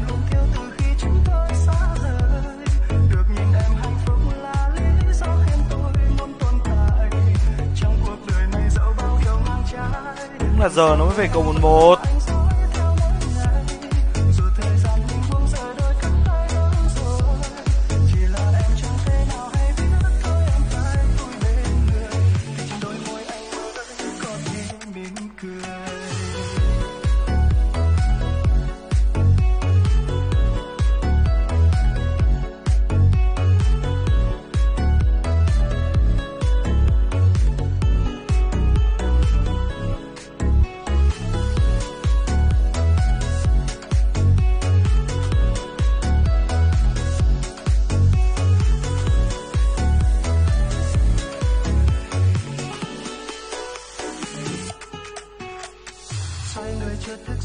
Anh mơ thấy yên lòng bởi điều vừa mới diễn ra chỉ là trong giấc mơ.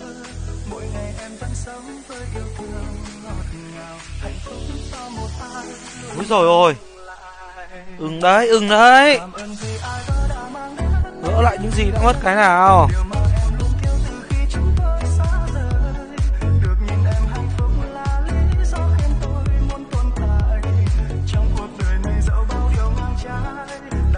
Giờ mới là cầu 11.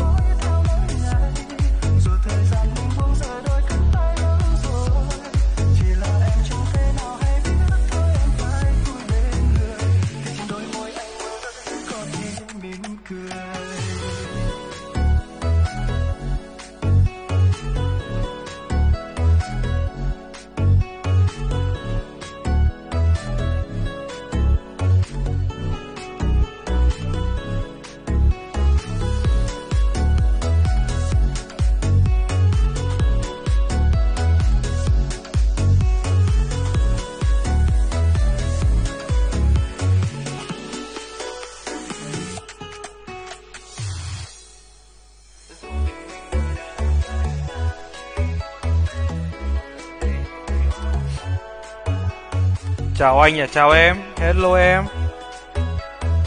442, ok. Vẫn là húp này.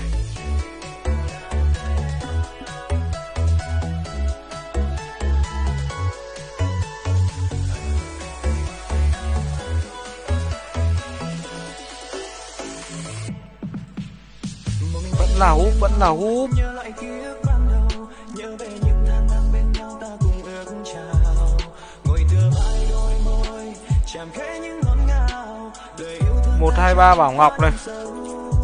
Đâu ai biết được tình này giờ thành bay vụt bay. Duyên kiếp lỡ làng nên bao đắng cay anh nặng mà. Người giờ hạnh phúc về đây, còn lại nỗi nhớ nơi đây sẽ mãi luôn tồn tại. Dù tình mình giờ đã trái ngang, chỉ muốn bên người một lần để thôi oán tha. Anh cười tình mình theo gió may mắn thương nhớ về đây. Sao nước mắt anh chẳng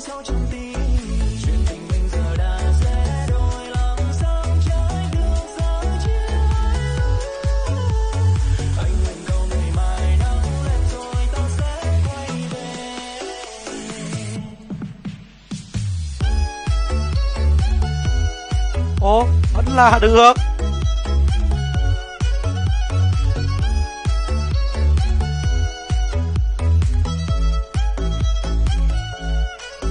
Vẫn là hút tiếp này. Hút tài luôn này, bẻ tài luôn này. Tiếng này bẻ là hợp lý rồi này.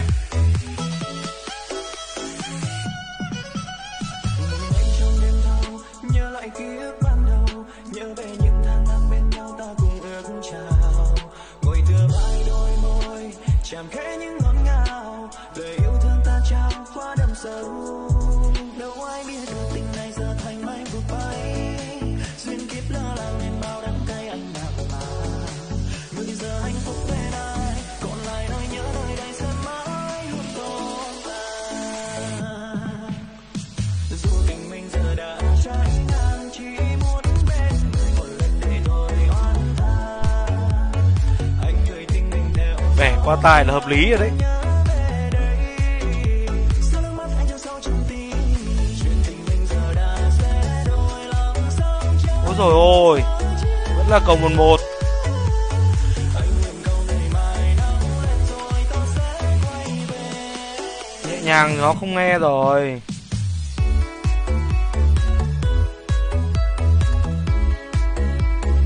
Nhẹ nhàng thì nó không nghe.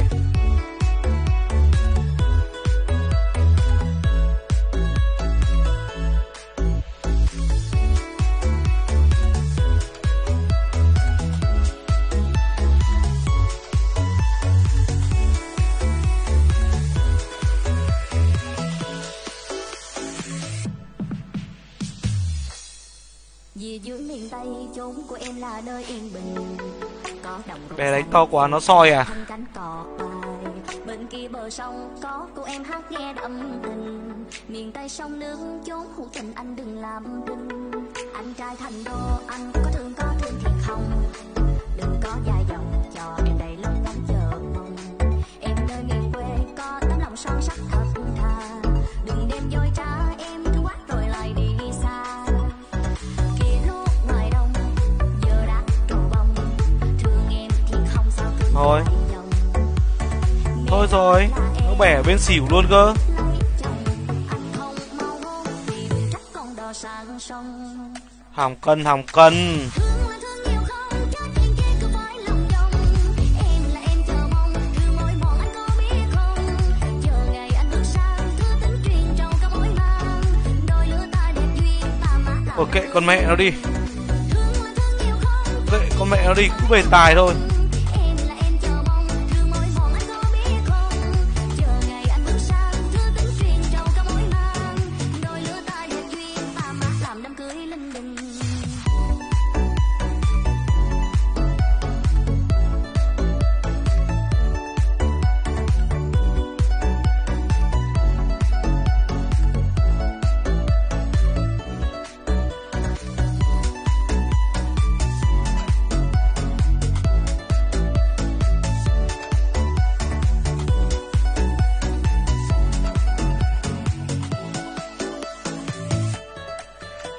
Nhà em có đất với có ruộng, việc cơm áo gạo tiền anh Chán hỏi quá hôm nay không gặp thầy bói để thi đấu à. chủ hội đồng biết mà công việc phải thu lúc bỏ kho. Vườn nhà em Rồi đấy, xem mày gãy được bao nhiêu tiếng. cưới em về anh không cần làm rễ, cái xe cái biệt phủ để em rất trả về. Dưới chỗ em tuy là nơi dân dã, nhưng mà sống cuộc sống của thương gia. Em đã ưng là tiếng mắt sẽ gả hơn anh gả ngại nó là nó qua nhà. Lúc đầu xa từ đây lên thành phố, anh yên tâm thì em lo mong khổ. Thấy vậy mà lo thì má em dễ tính xuống. Rồi vào tài tiếp này. 2-2 rồi đấy. Ngoài đông giờ đã trổ bông, thương em thì không sao cứ dài dòng. Mẹ nói là em tới tuổi này Tuyến PTC này. mau hôn thì đừng trách con đò sang sông. Thương là thương nhiều không, cho chuyện kia cứ phải lòng vòng. Em là em chờ mong, thương mỏi mòn anh có biết không? Chờ ngày anh bước sang, thư tính truyền trầu cả mối mang. Đôi lứa ta đẹp duyên, ta mát làm đám cưới linh đình. Thương là thương nhiều không, cho chuyện kia cứ phải lòng vòng. Em là em chờ mong, thương mỏi mòn anh có biết không? Thầy bói giờ lặn sâu rồi. Quyền ơi, không tìm được đâu em ơi. Ta đẹp duyên, ta mát làm đám cưới linh đình.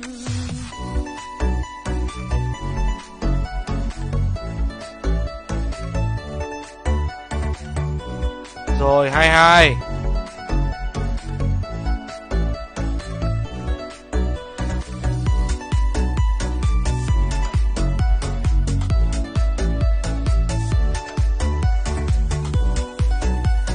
Tú cầu 22 đi anh em ơi.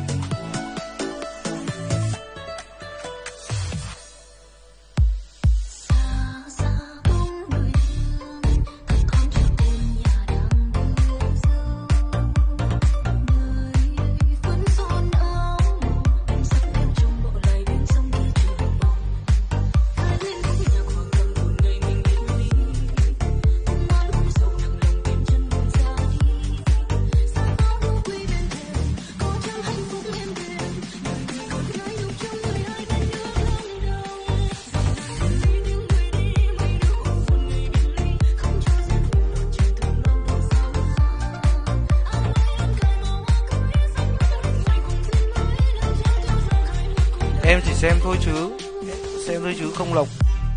Anh đánh hay phết. Thế nào mà là hay hả em? Đây người ta gọi là đỉnh cao của sự bốc phét, hiểu không? Đây người ta gọi là đỉnh cao của sự bốc phét. Hay còn gọi cách khác người ta gọi là bốc phét gặp thời.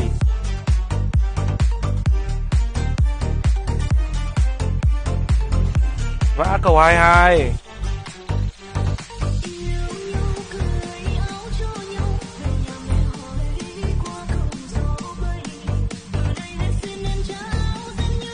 Minh Béo US này.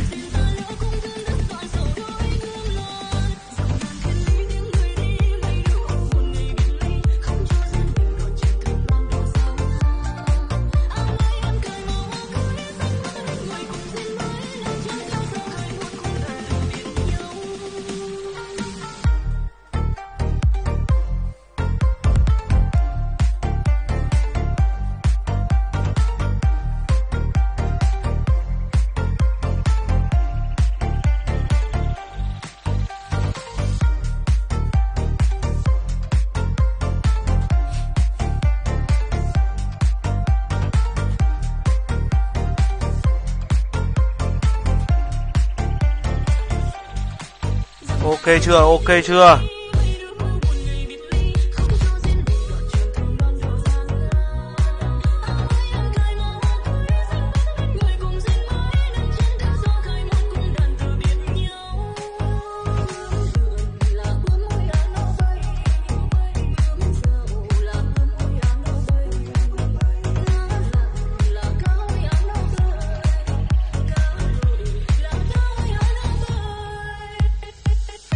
Vã còn 77 cho nó ra tài đi này. 662.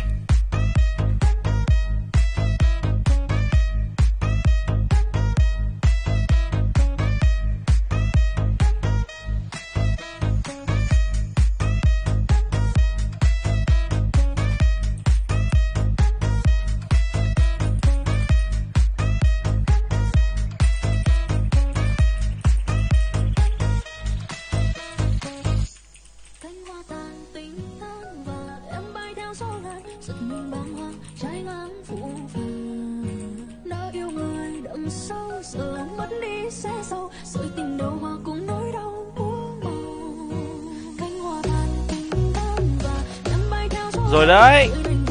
651. Bốc phét gần đúng. Bốc phét gần đúng anh em ạ. Nó lên thêm 2 số nữa phét đúng chuẩn luôn.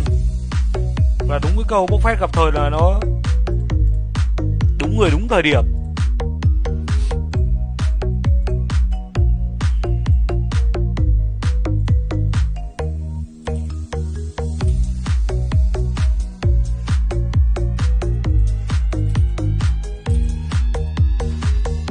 Ta mùi à? Ta mùi này.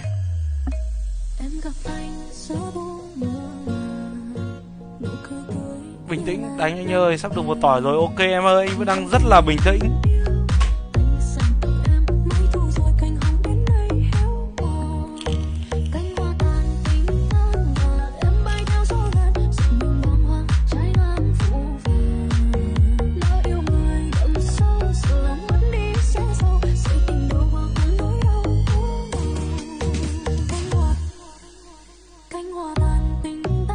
rồi, gãy rồi. Thôi, thầy nghĩ là nên nghỉ anh em ạ. Thầy nghĩ là nên nghỉ rồi đấy. Thôi nghỉ nhá anh em nhá. Hẹn anh em ngày mai nhá. Chúc anh em một buổi tối thật là vui vẻ. Ok, bye bye anh em. Nên nghỉ, giữ số này nhìn cho nó đẹp. Bye bye anh em ơi. Giữ số này rút tiền về cho nó chẵn.